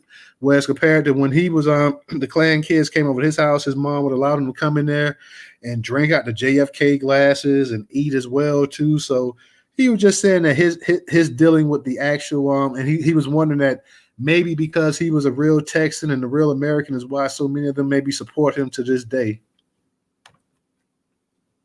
Oh, okay, because I know that when when they got talking about colorism, I'm of the mind that it absolutely. I know it didn't exist where I was at, and even if it did, it was 100% insignificant, because no black people, no matter what their complexion, had the power or the ability to disenfranchise any other shade of black person, nor anybody else for that matter. But when you talk about now with this autism, the autism didn't really start going up until they started giving these vaccinations. So I know that at first, I think it was 1970, because I remember when I was in elementary and, in the 70s, I never remembered any kid. I don't remember one having autism when I was in kindergarten all the way up to about the third grade. Then after that, that's when I started seeing these cases of like autism. I think it went up like 300% within the span of 2 years. So it's obvious that the autism started coming from the vaccines that they started giving these kids after that. Great point you made there, Fred. Let me just, from my experience, my son, he was like I said, he had a healthy appetite. He was eating. We used to get him these little meals. I think about a year and a half old, and he would just demolish the little meals and stuff like that. And he went to get his shots. I don't know if it was around about 2 years of age. And, they say give him some Tylenol after he takes the shots in case he's running a fever or whatever.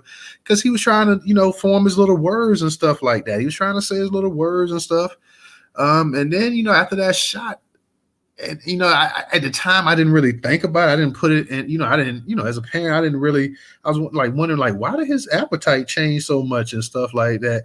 Because my mom used to keep him, and she'd be like, "Yeah, I can't hardly get him to eat nothing no more. Like we can only get him to eat the oatmeal, and that's the only thing we could get him to eat was oatmeal. He ate oatmeal for morning, breakfast, and lunch. That's the only thing we could get him. Now he had a kid who was eating everything to the point he was only eating oatmeal. And he also had a kid who was actually starting to form his little words and stuff, and it just kind of just stopped. And I'm wondering, and we, after we started thinking about it, we were wondering, like, was it the second round of shots that he got? Like, I know nobody, because, my mom, she's from the older school, rest of dead. When I started talking about the possible vaccine, she was like, well, the people say that the vaccine don't have anything to do with it and this and that or whatever. And, because, my mom pretty much, whatever she saw on TV, if it was on CBS and if Dan Rather or the CBS News and them said it, bless her soul, that she pretty much went along with it. So, my thing was just like, hey, how does a kid go from eating, having a big appetite, and all of a sudden for the next year and a half, 2 years, the only thing we can get this kid to eat for the next year at least, the only thing we can get this kid to eat is oatmeal. You go from eating. Is your kid autistic? Yeah, he's on the autism spectrum. Okay, now here's the thing. How old was he? I might have missed it because it was kind of going in and out on my end. But how old was he when you got him them shots? Oh, we got him early because I think he was a baby, 2 years old. It's been so long now, but yeah, he was little. Okay, now have y'all thought about getting because see, here's one thing about those vaccines that anybody after that you should not take them. I know for a fact that if any one of y'all, if you bought some like a phone and they said if it breaks, you don't get to bring it back. You know what I'm saying? You get no refund. They actually put a clause. I'm thinking the year might have been 1984 because there was people who were suing a lot of these pharmaceutical companies, and they said we're gonna need some kind of protection.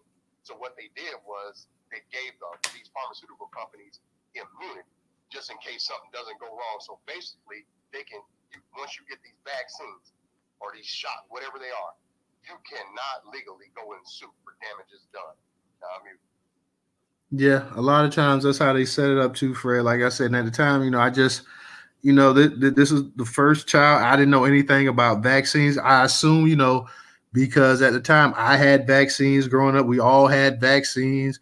Everybody in the family, all the kids, the cousins, the siblings, everybody had vaccines. So you just figured that, hey, that was a part of life or whatever. I didn't know anything, especially having that's your first child. You pretty much, okay, well, let me go ahead and keep my kids safe. Let me go ahead and get this vaccine. So you don't know, you simply don't know. Yeah, it ain't on you. Like when I'm like, see, a lot of us got that. They gave us that polio shot. Like when especially like you're probably younger than I am, but they like one of the shots you got was for polio. Now after that, like around the time they started giving these, other additional shots. So those shots after that, I say like it happened like around 1979 or 1980. After that, that's when I started noticing kids, they were younger than me, started getting autism. Yeah. I don't know, Fred, where it came from. Like I said, it just you think that you think, and I had a friend that his wife and him that they're in the medical professional. She's an actual pharmacist, and he's an actual physical therapist, and their child is a couple years younger than my oldest one. So when they had their child, they actually they kind of with those vaccines, they kind of wouldn't let them give them all of it at one time. They would wean that stuff. So that's another thing, guys. Like maybe if you have a young child, a young baby, don't have them give them all those shots at one time. Have them give them maybe a third or a quarter of the shots at one time and come back and bring that child for the rest of them or whatever. But, at the time I didn't know, we didn't know, we just assumed that, hey, this is the way it was. Our parents took us and got us vaccinated. So, you're just doing what what had been handed down to you over the course of time is, hey, you didn't know about it, so and fortunately my other boy, he didn't get it, so I'm fortunate about that he didn't get autism, but unfortunately the oldest one did. So it's just one of those things, one of those issues. Let me go ahead and get to Leon. Leon, go ahead and unmute your mic. Good evening. Can you hear me? Yeah, I can hear you. What's up now? Not much, man. I heard you going in, and I was like, oh man, the feature is going off. I was like, I gotta jump in on it. Because it sounded like at first you were going into a little bit of colorism. That's why I don't know if Professor heard me. I said, do we have to break out school dates? Anyway,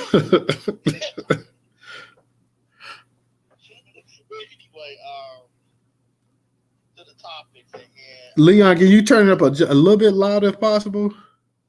Hold on a second. This is what I can do here. If you can, that'll be good. If not, I understand. But I can hear you, but it'd be good if I could hear you a little bit louder if possible. All right. How'd that sound? That's good. Yeah, I had to turn off my Bluetooth there. I had a Bluetooth headset and I had to change. So now I'm actually talking right into the phone. Autism. Oh, jeez, man, that's a tough. And I've been listening to everybody talking about that, man. And yeah, that's something that in our community we definitely had to deal with. They sure like to label us quick, fast, in a hurry.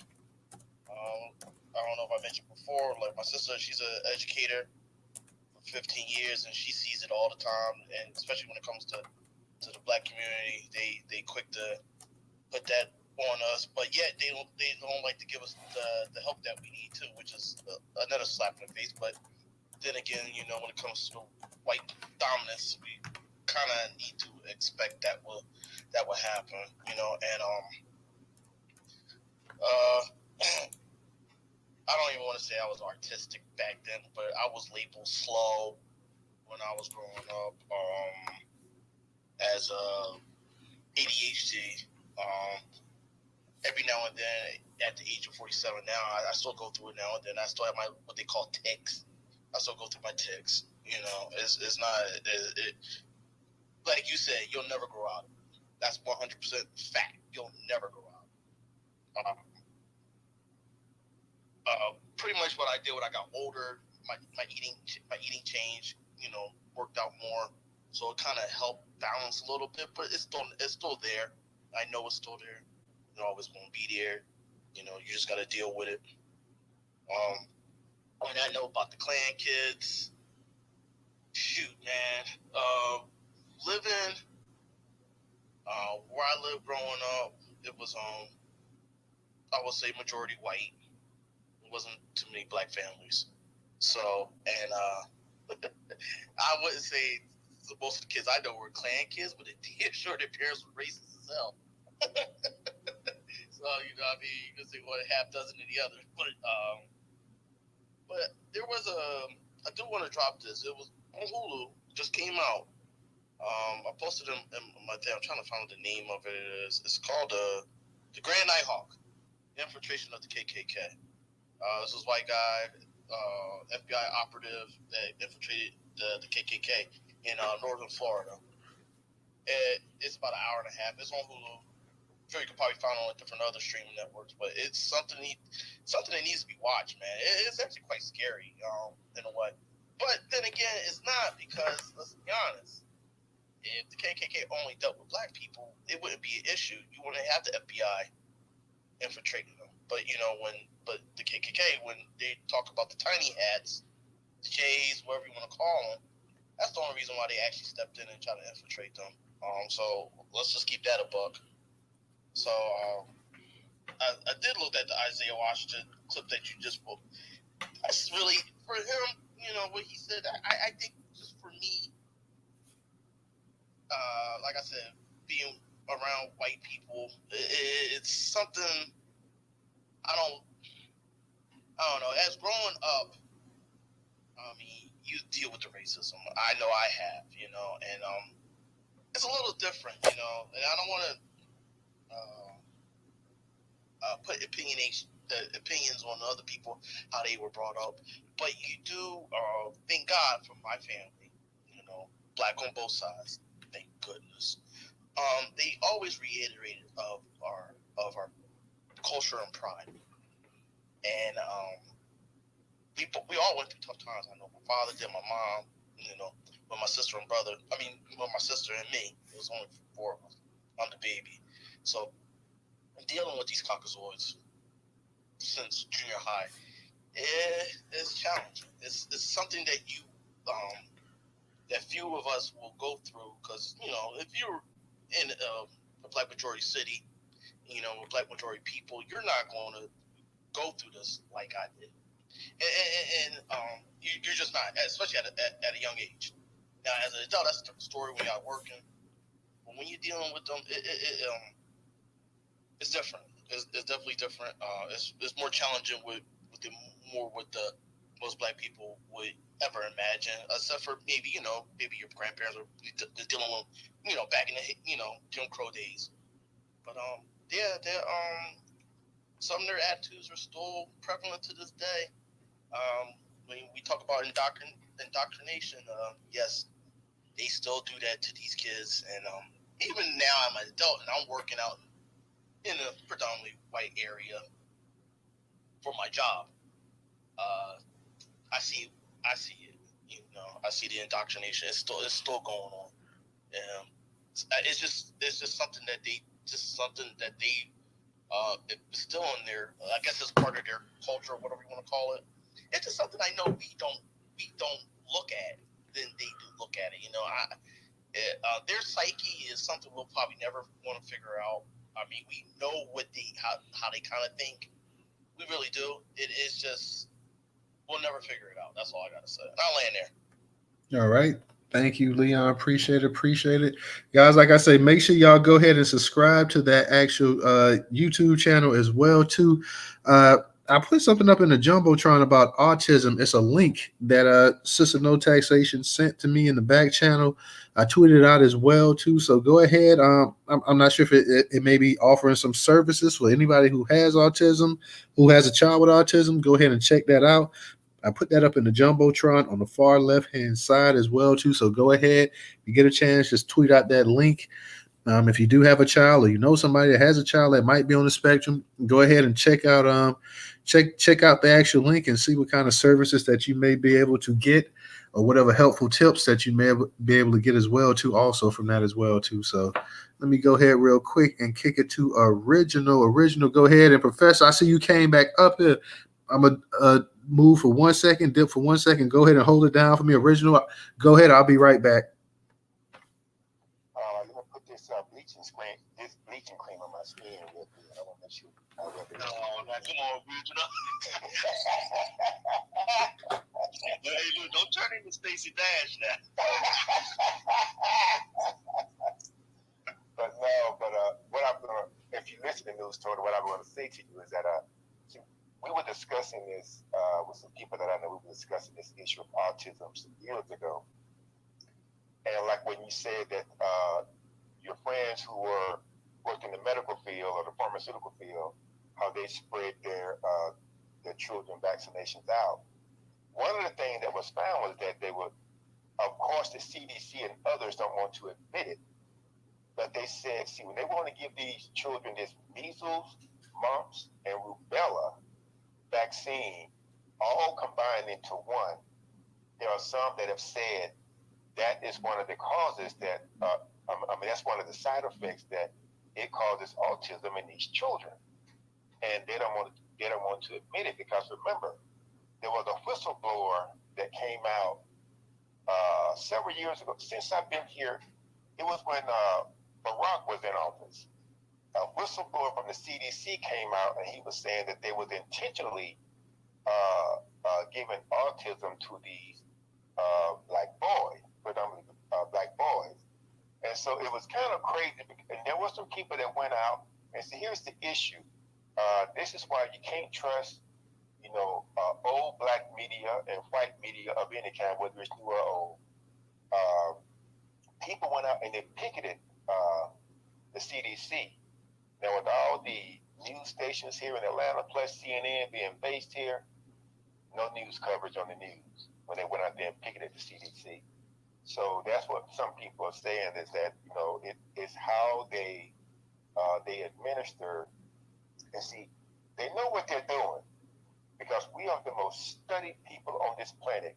And as I mentioned before, when you had in LA from 1989 to 1991, they was giving these black babies in LA this Edmondson Sagrab high titer measles vaccine. And with the child is not supposed to get a measles vaccine until they're at least 6 months, a year old or older, preferably older. And they was giving some of these children that measles vaccine like 3 months old. A lot of the children, they're neurologically damaged. They'll never be able to function by themselves in life. And one of the babies died. And of course, they found that bootlicking Sambo, what's his name, David Tui Satcher. He goes out and testifies, said, no, there was no, this was an accident. How can it be an accident when Tuskegee was found out? They started this process called, that's called IRB, Institutional Review Board. So when you're doing human subject testing, you have to get permission from, you have to notify the person who's going to be involved in this testing, or if it is a child, you have to get permission from the child's parent or their guardian ad litem, someone that has guardianship over them. They didn't do any of this. They pulled these people and the people that they pulled in, they were like, some of them were on the lower socioeconomic level. And so when the community kicked up and started to push the truth out to the media, they tapped the people on the shoulder and they decided to take a check versus getting a check and making sure some of these people went to jail. Because see, and with that one, it was the CDC was involved, Kaiser Permanente, UCLA, and the LA County Department of Health. So you have all these people who claim to have your best interest at heart, but when it comes to black people, oh no, you're just a test subject for these fools. And this is why today I don't trust the medical industry. I'd rather just sit back. I'd rather just sit back and suffer than have to go to a doctor because I don't trust them. I mean, that's just me. And as far as this preacher talking about he was emulating Ray Charles, can somebody tell me, can they find a picture of Ray Charles having an afro that big and Ray Charles being that dark? Ray Charles ain't never had no afro that I remember, no Jerry curl. Yeah, that's what I'm talking about. Yeah, I'm like, see, these white folks, they do this stuff, and then they start conjuring up their lies. They want to tell you, oh, I was just doing this and whatever. And believe it or not, Newstoter, I was doing some research on Blackface, because just recently it was some holiday that the small hats have. It's called Purim or something like that. And they was telling them, they were trying to get the fools not to go out there and do blackface. So you had some of their kids out there dressed up like Black Lives Matter, and they was dressed up in blackface, and that's what I was going after them with. But when the whole thing with Kyrie and everybody coming, and they was going after Kyrie, and that's why some of them got so mad at me, they blocked me, and I don't even follow them. And then I found information whereby in the 1910s, they said the small hats were doing more blackface than any other group. See, they tend to want to forget the racism and evil that they project towards us. But see, when one of us do something that they don't like, all of a sudden everybody have to stop oppressing. So I was going after them with everything that I could. I mean, I was just throwing houses at them. I was throwing whole neighborhoods, because I wanted them to know that you don't scare me, and I'm not afraid of you. As long as I'm telling the truth, and just like the book, The Secret Relationship Between, blacks and those other people, was using their information to do it. So I just wanted to put that out there, man, and hopefully, but people, go to the Newstoter YouTube site and click the like button over there, so you can this site, so the algorithm can read that and pick that up. But yeah, so people just do your research. When you are if you have to get a child vaccinated, do your research. And one of the main things that people are saying is that do not allow them to give it to them in these big and large doses or all at once, or they want to combine several of them together. Don't do that. That's from the people that I was studying with some years ago. They were saying that is one of the main things that causes this, is when they combine that stuff together. And that's one of the reasons why, like me, I did not take the COVID shot. I didn't even bother with the test. But I just kept putting stuff together. Both my brothers caught COVID. I mixed up some stuff for them, and they both got better. One of them tried to say, he tried to give the credit to Jesus. I said, and my niece and nephew said, now Uncle, if you called us almost crying until Uncle Gabe told you to go mix this stuff up, you was scared, thought you was gonna die. But yeah, people, just do your research and see what you can find within the herbal community that can help you with a lot of this stuff, because a lot of this stuff some of it can be corrected. And just understand that it's not a sentence, because I know someone who works at Georgia Tech. Like, there are all kind of programs out there now, because this person was telling me that I think the program at Georgia Tech is called Excel, where they bring children in with like learning disability. They teach them how to use like the Microsoft application, like Excel and other things like that. So they have them, working in certain situations where they're doing like, data entry work and some of them doing even more advanced work than data entry. So it is something that can be corrected from what I'm seeing. So just don't, as they say, first of all, don't panic. Just go do your research and see what you can pull out of it for yourself and make it work. And I'll land with that. You're right. You're right, original on that. I would tell any parent that please go ahead and think about trying to not allow them to give those kids all of that vaccine at one time. If that's something I could do again, I would definitely do that. But definitely do not allow them to give all of that. When you think about it, at the time you're not thinking about it, you think, okay, well, the doctor knows, and I was vaccinated and I came out fine and this and that or whatever. But that is a lot of stuff. When you think about an infant or a toddler, that's a lot of stuff for their system to have to be subjected to.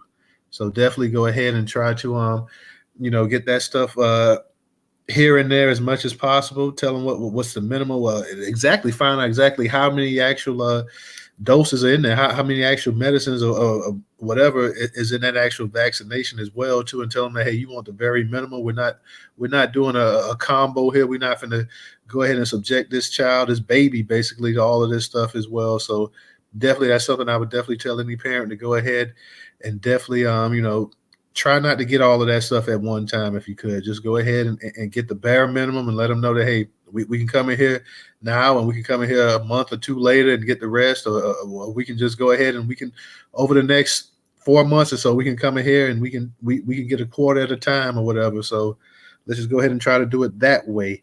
Let me also say, guys, up in the Jumbotron, the YouTube channel, we hadn't got any subscriptions tonight. Anybody sign up to that YouTube channel? So if we could, it's on the far left-hand side. Please go ahead and subscribe to the YouTube channel. For those that can, please try to support us on Cash App. Even if you have just $1 to donate, that is greatly appreciated. Once again, $ Newstoter, $ Newstoter. Let me go ahead and go to No Taxation. How you doing tonight? Hey, News and co-hosts and all the usual suspects in the Newstoter family. I hope everybody's doing okay on this Monday. Absolutely. Autism definitely has been on the rise, and people say, it has to do with the combination of vaccines and along with the dirty vaccines. Let's be clear, there's some dirty vaccines out here. We know about that. Pfizer just showed you that, right? it's a fight. Healthcare in this country is a fight, and I've been saying that for years. You have to fight for your healthcare, and when it comes to your children, it's even harder because these doctors that practice medicine uh, don't understand that they're practicing. They're still practicing. They never get it. And you know your child best. News, I don't think it's unusual for your child to be eating whatever your child liked at the time and then discovering one day, no, I'm just going to eat oatmeal and that's it. Because that's usually when it sets in. It's hard to detect at a very early age. It's only when they start developing their motor skills and missing milestones and stuff that you actually can see it. So that's about the right age. And I have a friend whose son is autistic and he's high functioning, um, but however, um, he's a little black boy, and she had to get him out of uh, school and have him homeschooled because he didn't show up the teacher's room, and the teacher who was black came to her and said, "Look, they're gonna probably call the police on your child." So if you see your child acting in such a way that you can't understand the behavior, I would definitely have my child tested for autism and see if they are on the spectrum, because that's very important, especially when they're very little like that. And he was pre-K at the time, so it's not unusual. The other thing about it is, we have health disparities anyway in the medical field, and from top to bottom, people receiving it, people trying to get it, people trying to be medical professionals. So there's it's no different with our children. I think they said that we have the highest rates of autism of any other ethnic peoples in the United States, which is 44%. That's a really high number, y'all. And I think it's deeper than the vaccines. I really do. The first thing that, after your child is diagnosed, the first thing they say is you have to watch what they eat. And they say that because, we've been screaming about the food chain being poison for years. The food chain is just poison. That's just what it is. It's poison for us, and it's really poison for those kids. And you have to be very careful about what you feed your child these days, because you don't know what can bring on what medically, just by the food source, because they've been putting hormones in the food since what, the 60s, 70s, something like that. Definitely, I know in the 70s they started putting hormones in the food, and they started with the cattle, and now that's why you see big pieces of chicken, big thick steaks, and all this kind of stuff, because it has a lot of hormones in it. So you gotta watch what you eat. You gotta watch what you feed your kids. And I'm telling you, it's hard. It's really hard to get clean food these days in the United States of America. That's one thing. The blackface preacher, you know what? Ain't nothing we can do with stupid. Ignorant is just gonna be ignorant, and that's just what that is. Um, and he's an idiot. Let's just put it that way. He's a damn idiot. I'm gonna try to come to my friend Isaiah Washington's rescue if I can. If I can, it's gonna be hard original. Let me just say to original, the reason he had Stacey Dash in the movie, and this is what he told me because I asked him. He said that he asked other black actresses to come and play that role, but they turned him down because he couldn't afford them. She's only got maybe 2 minutes in the whole movie, so it's not like she has a starring role either. But he was using his own funds, and he was trying to do his own thing, and so that's what happens when you don't have any money. So that's the whole Stacey Dash thing. I don't know why Isaiah said that, except for the fact that he comes from an area of Texas where at a time in Texas where, you know, black kids, white kids would cross the railroad tracks to play with the black kids.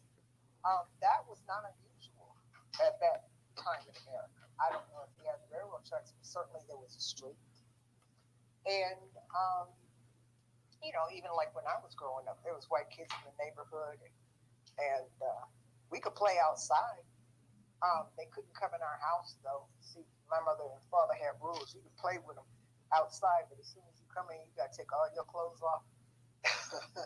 You got to get in the bath and all that kind of stuff. But kids play with kids. So I think that has something to do with it. The fact that they were Klan kids, according to him, would be unusual for my situation. I'm a bit older than him because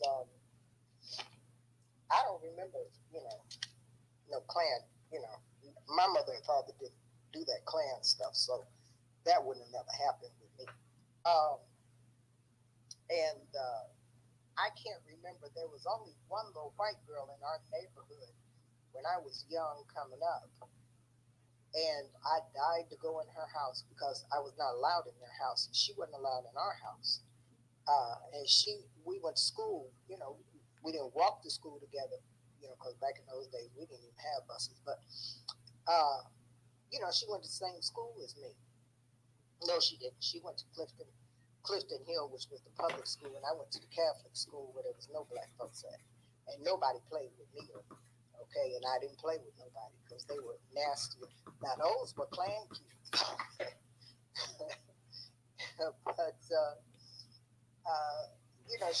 they were only white family with children on our block and in our neighborhood, and they would come outside and play with us, but they weren't allowed in our house, and we weren't allowed in theirs. Well, I snuck in there one day. Man, when I tell you that thing stank, and listen, I can still smell it now after all these years.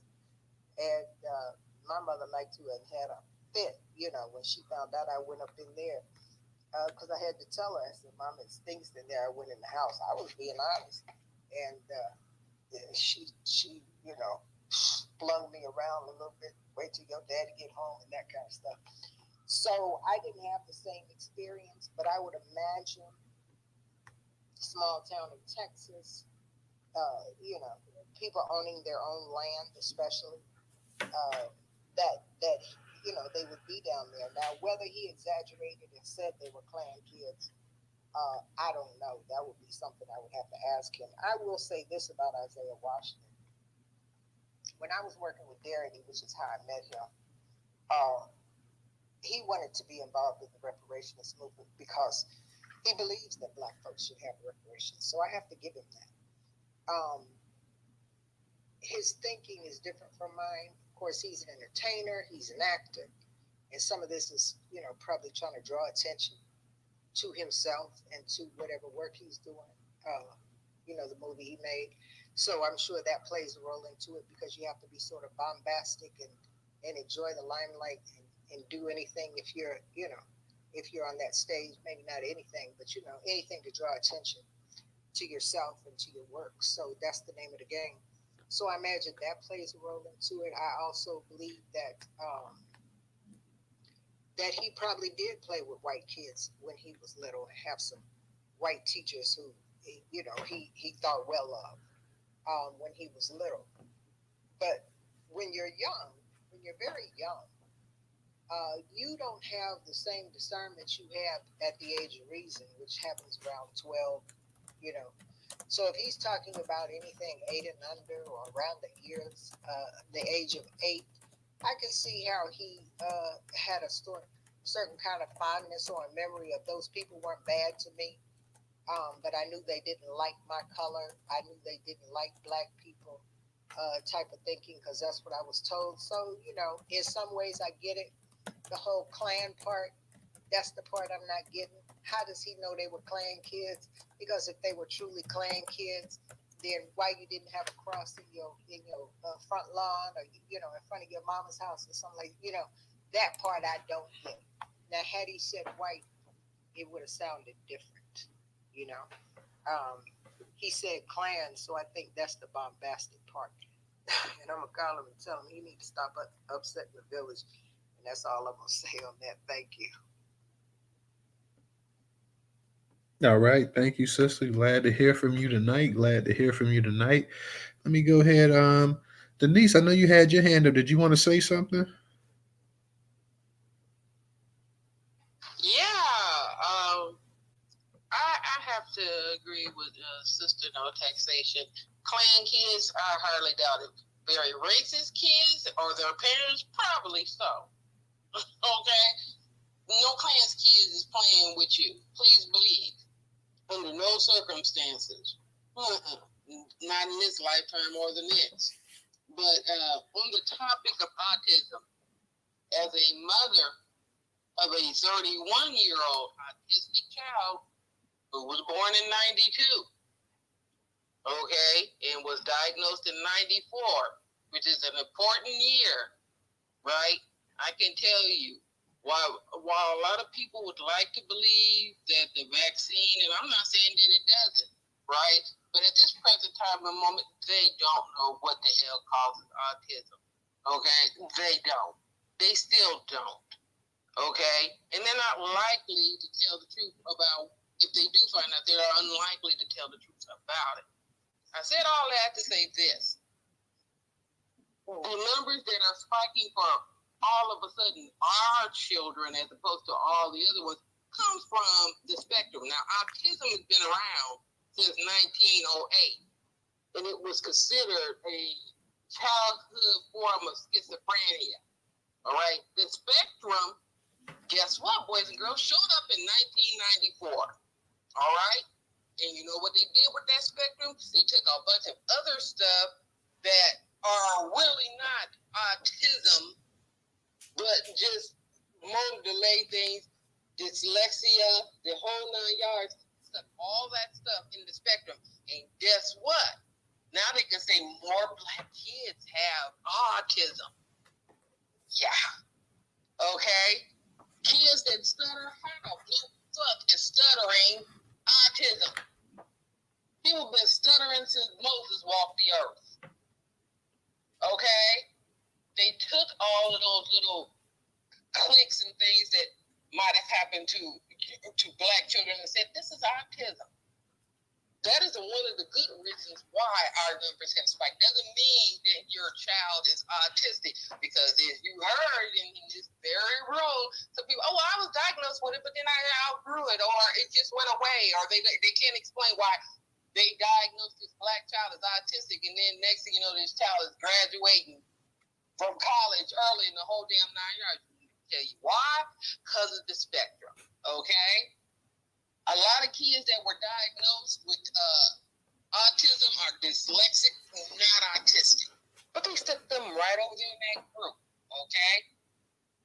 I myself personally believe this. Autism, if we're talking about autistic people, it doesn't discriminate against color. It don't. Anybody can get it. And as far as it being a thing, back in 1994 when they diagnosed my son, Aaron, with that, it was very prevalent in males. But now, if you look at those numbers, girls get it just as much as boys do. Okay? I don't understand why they continue to say that autism is a gender thing. It's not. Both of my children were vaccinated, okay, and they were spaced out. Aaron has autism, Scott don't. Let's point that. Okay? I think a lot of our numbers in the black community let the CDC tell it the spiking because, like I said, they are now taking times of motor delays that can't be fixed or outgrown over time, particularly in that spectrum, and calling it autism. So it would behoove any parent before they sit down and let some doctor tell them that their child is autistic. I don't know which brother here said that, but it is true. It behooves you to do your research before you think that your child is autistic. Okay? Because Aaron, my older son, eating habits, please believe he will eat your ass out of house and home. He may not speak, but you may not have no food. And when I say my child is autistic, Aaron has been on PECs since they diagnosed him. He has never uttered a word. Okay? He's got the hand movements, the rocking, and he won't look you in the eye. He got all of them. I also blame the media about that. That bullshit, don't get me wrong. I understand that they wanted people to start realizing that there are autistic people in the world. But while Rain Man introduced autism to a lot of us, it also made it bad for us because you know what? Because I can remember when everybody found out that my son Aaron was autistic. Ooh, what magical powers do he have? Can he multiply up to 5, 15, or whatever? Not every child. More children who are severely autistic are just that severe. They don't speak. They have poor eye contact. The whole damn 9 yards. There is a small percentage of high-functioning autistic people in this world. Please believe. Okay? But I myself personally, do your research before you assume that your child or some doctor then told you that your child is autistic, because you will find that a lot of those diagnoses of autism, if you go and research it, well, this was what they called dyslexia back then, and this is what they call whatever. Your child may not be autistic. And as far as resources, regional centers, boys and girls, they are your friend. Okay, you get respite care where people come in and you get to go out and do whatever kind of medical needs that you have. Regional centers for autism is your friend. Okay? In terms of Isaiah Washington, like I said, I think that he has mixed up the Klan kids with just regular kids whose parents were highly racist. Let's just be real about it. Okay? And in terms of the preacher, I don't know what brother here said that, but I want to give you an amen. Please come to the front of the congregation. Please, somebody produce a damn picture of Ray Charles looking like how he dressed. If you want to be racist, just go ahead and say that and stop trying to pretend like that ain't what you were doing. You know why? He said, well, I ain't trying to be Ray Charles, because he thought about it. Now, what if this get out on the media and then people are showing up at my church and then I don't have no church? You should have thought about that before you got up there and basically became Al Jolson. Who the hell you think you fooling? I land my plane on that. Thank you, everyone. All right. I can testify. My child, he used to do a lot of the rock. Okay. My man. Okay. I can testify. My child, he used to do all of the rocking and stuff like that. He used to, at times, if something was loud, would cover his ears, or he considered it loud. It could just be regular to us. He would cover his ears up. So I can definitely attest to some of the things as well too that he went through as a child or whatever. He's not going through that anymore as he's become a teenager, but he definitely some of the stuff that they classified as classic autistic behavior he went through as a child. So I definitely seen it firsthand, so I definitely know exactly what it's about. Let me go ahead and get to shout out to Denise for kicking the knowledge on that, because that what you said, I didn't know about a lot of that autism and some of the stuff that they threw into the spectrum. So thank you, sister, for coming up and kicking the knowledge on that. Yeah. Let me go ahead and get to I am. I see you up in the space. I'm gonna go to I am Tammy, and then I'm gonna get to you, original. I am. How you doing tonight? Peace, power, and reparations, family. Thanks for holding the space, Newstoter. I hope you're doing well. Yes, ma'am. I don't know. I just jumped in. I don't know about this Blackface preacher thing, but you already know. That's just talking because I can't hear. That's just how they do. Autism, when I first heard about autism, I was older, and then the first person that came to my mind was my younger brother. Just like Newstoter said, he used to do the same thing. Every time we got in the car, he used to rock back and forth and hit the seat like I could say pretty much anytime he got into any seat, he used to rock back and forth, and he didn't like the noise or whatever, and he didn't want to do anything with anybody, just be on the video game. He used to. My mother was going to Sunrise Mall in New York constantly, buying video games because he was beating the games in a day or two. But he's fine now. He's fine now. So I don't know. Maybe it was just a childhood. Yeah, thing. they love them video games. Good Lord. Mother was like a professional. But he's good now. He's fine. He's perfectly fine. Doing very well. So I don't know. Maybe it was a childhood thing or something. I'm not really sure. In regards to Isaiah Washington, well, I personally know Isaiah Washington.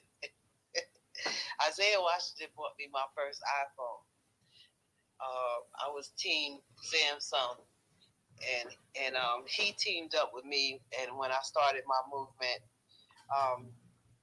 in 2016, he's a different type of person.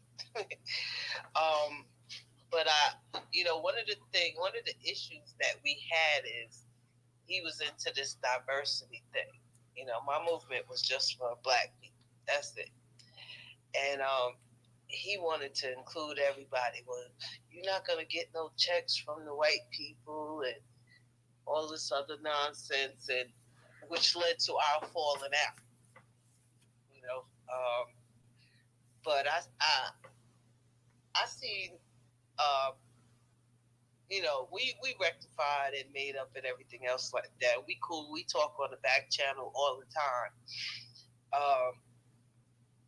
So I could say I'm like 50% shocked, at his tweet. It caught me off guard, and I had to read it about 3 or 4 times because I was like, "What in the entire fuck?" But yeah, I don't even know. I think I am surprised, but I think I'm more surprised than I'm not surprised, to be perfectly honest. But when I sit back and I think about the conversations that we had, and the things that he said on the back channel, yeah, that's Isaiah Washington. So, some of us just gotta, pass on by, keep on moving because, whew, child. But that's it, brother. I didn't hear about the Blackface preacher, so I can't speak on that. If you have it in the Jumbotron, I'm gonna check it out because that's crazy. Yeah, it's up in the Jumbotron. It should be. Let me see. It's the third one on the right hand side. So yeah, it's up there. Basically, this cat was wearing a Jerry curl and blackface. Talking about he came out there saying one of Ray Charles' songs. Talking about he was doing it in honor of Ray Charles, and just nonsense. You get a chance. Okay. Yeah, you get a chance. Definitely check it out. Well, I appreciate y'all. Y'all be safe out here on the streets. Definitely. Thank you. Thank you. Hey, news too, real quick. Me and old boy from the same area. Who? And Isaiah. Oh, Isaiah. Okay. Yeah, he went to a very prestigious black high school. A bunch of famous black people went there. That dude is lying his ass off. That dude is lying. He's older than me. I have a hard time believing that you talk about the good old boys in Texas, the Klan was I just like, I'm sorry. That dude is lying. That dude is lying his ass off. That dude is a liar, man. But I'm gonna leave it alone. But think about it, like you say, everybody has common sense. He was actually born in the Jim Crow South, the very end of it. I think the dude might be close to 60. If not, yeah, Isaiah got to be up there. Yeah, he got to be at least in his mid to late 50s. I'm thinking. Yeah, I want to say he on the downside of his 50s, maybe 60. Dude, you think at that time in South Texas, that shit was going on where it literally where he in Houston, where he's from, 2 hours north of Houston is where they drugged James Byrd Jr. in the late 90s until he was dismembered. You think that shit was going on what that dude was saying, man? Come on, man. He's 59. I just look. He's 59, Precious. So yeah, please stop it. Like stop, bro. Stop. Come on. I like Texas. Like, come on, bro. Let's not do this. That's why I said that brother saying is so he can get back into the good graces of Hollywood, man. Because Black Americans, we have common sense. We already know how America is, man. If you're talking about Klan children, what Black Americans gonna be playing with Klan children? I don't know any. Do y'all know any? Please tell me that you know some Klan children. If you know some Klan children, put the pictures up in there. What you might be playing. Oh, Professor, mute your mic real quick. You might be playing with them until their parents find out that you playing with them, and you won't be playing with them no more. Well, I didn't play with any. I know I didn't play with any, and didn't grow up with any. And my mom and dad would never have allowed me to play with any. And I hope your parents didn't allow you to play with any. Okay, just being honest, man. This dude is doing this because he's trying to market himself to get back into Hollywood. That's all this is. It's a marketing tool, and it'll work with these old crackers. It'll work with them, but it's not going to work with us. And I know Sister No Taxation was trying to, I guess to make him look good or market him a little bit better to us, but I don't know No Taxation. It might not work. Yeah, real quick, Professor, let me tell you something. You know, I ain't even really the one to gossip. You ain't heard it from me, but and I love you, brother. I do. But the brother is an opportunist. He's an opportunist because before he was dealing with me, he was dealing with BLM. And when he came over and he jumped on my movement after I called his ass out on Facebook. He reached out to me. He tried to steal my idea, and I blasted his ass on Facebook. And then he jumped on board with me. And then when he realized he couldn't control me and do what he wanted to do in his way, he jumped over to Maj Touré from Black Lives Matter. And, me and Maj we was cool. We was talking and everything else like that. So I knew everything that was going on. And he did Maj Touré dirty too. Maj will tell you this. There's actually a whole YouTube video about all of this stuff. And then he just disappeared for a little while. The brother is an opportunist. If you look at his tweets, certain keywords, and you search, you're going to see the brother is an opportunist. And I will say that forever because it's a fact. But it's all on YouTube. You can, search up Maj Touré from Black Lives Matter. The brother will tell you, you're going to see everything, including my stuff. Hey, I didn't give a shout out to him, but let me give a shout out to Brother Muku because he contributed earlier tonight on Cash App. So I just want to know he's not up in the space anymore, but I forgot to give a shout out to that brother. So thank you, Brother Muku, for your contribution on Cash App. Anybody else that wants to contribute is $Newstoter, $Newstoter. Also, the Venmo and PayPal is in the Jumbotron as well too.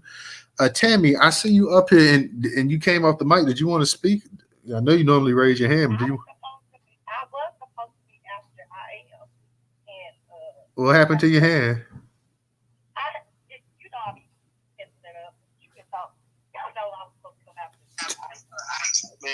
You kind of low, Tammy. You can turn it up a little bit. Let me get off the car. Is that good? Try a little bit one more time. Is that good? Yeah, I can hear you. Go ahead. No. I don't be coming off the mic like that. I'm sorry about that. I wanted to circle because I don't know anything about the first topic, but I did want to talk. Hey, sister talked about autism. Y'all know how I say body, right? And I'm telling you, children develop at different levels, okay? Just because they don't start talking at age 2, or they don't start, uh, whatever the milestones are, does not mean they are going to be, um, have, I don't like to say different, but are going to have some, are different, okay?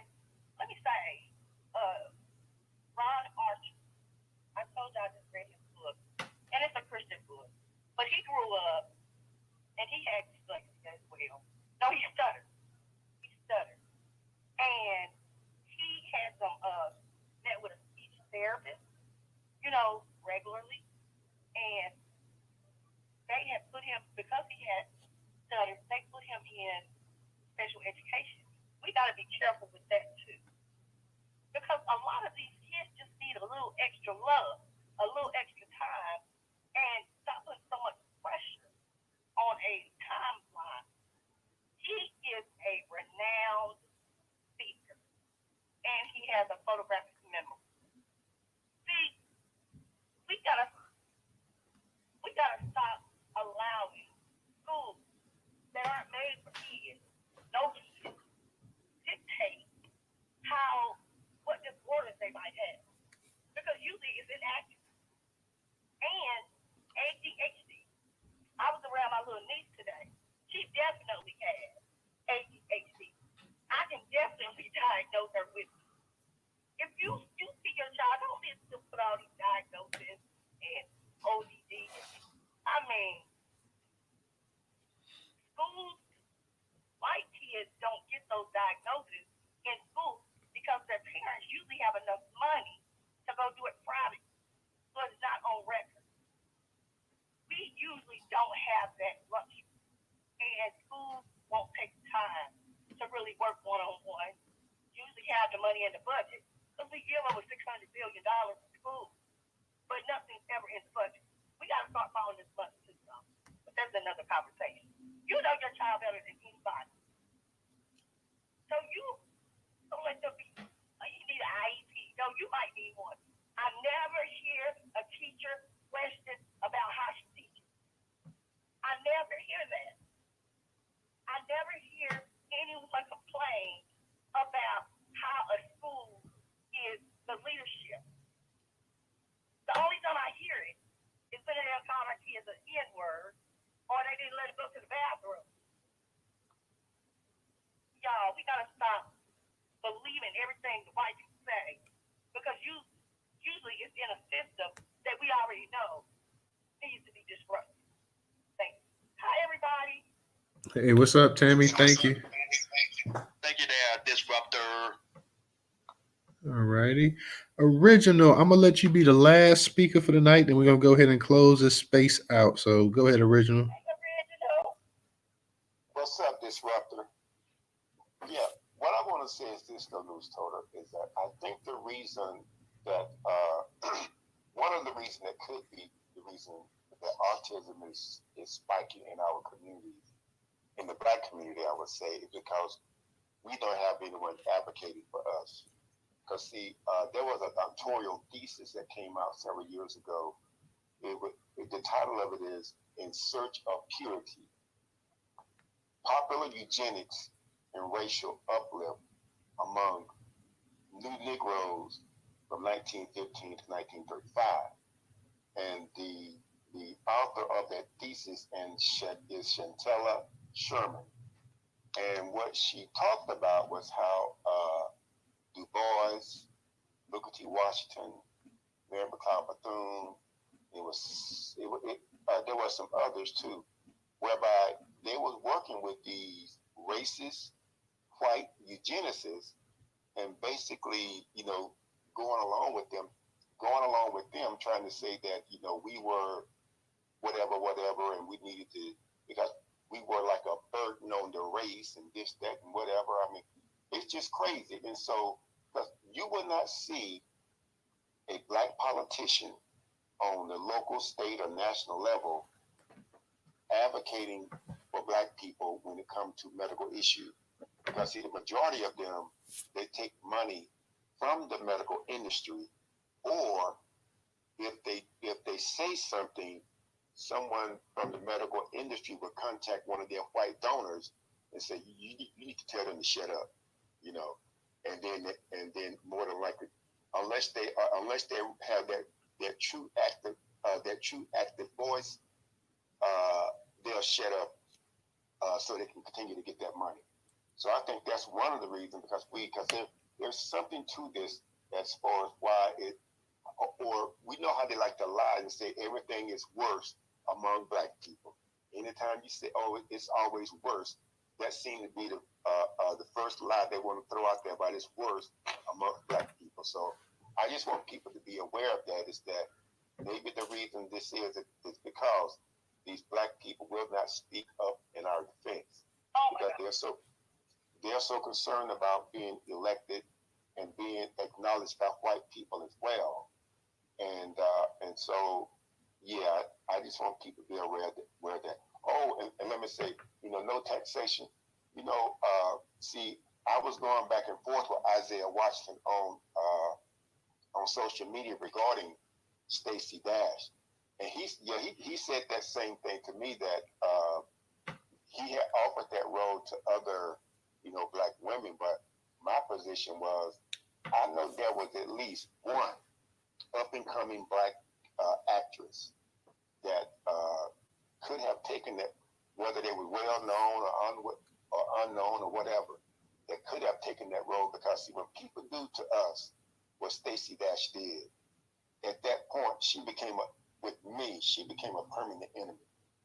I would never support any. I don't care if she only has a 3/16 of a second of a cameo in a movie.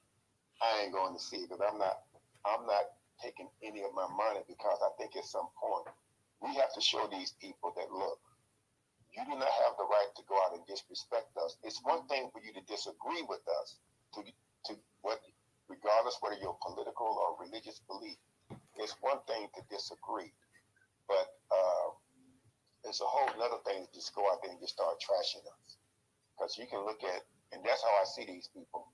And I got this moment. Yeah, but if you go, before I forget, if you look at like how a lot of countries don't allow American meat in their countries because all the toxins they put in this meat nowadays here in America, these other countries, they don't want it. They tell, no, you can't bring that meat over here. We don't want it in our children.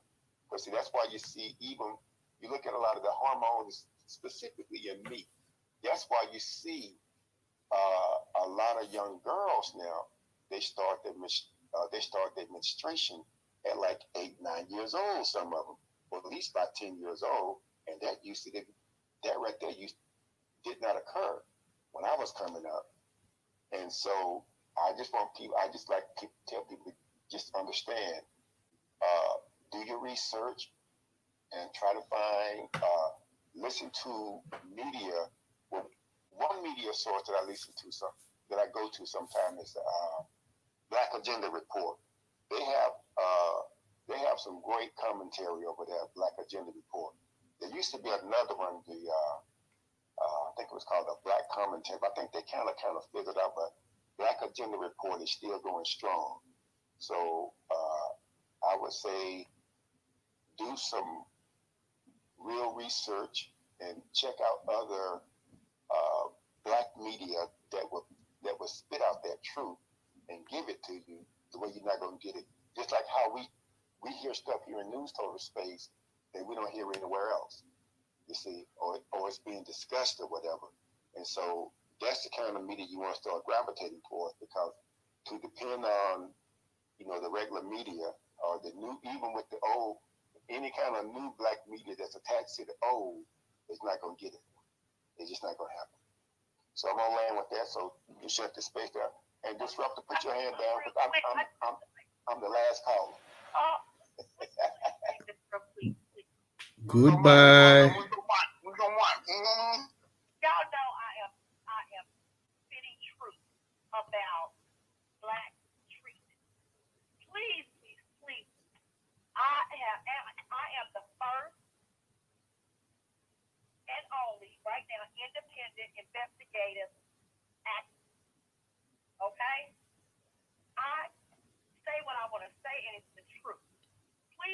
page and at least like the post, I think you would enjoy it. They haven't even done research on black people. They don't know whether our don't believe they statistics.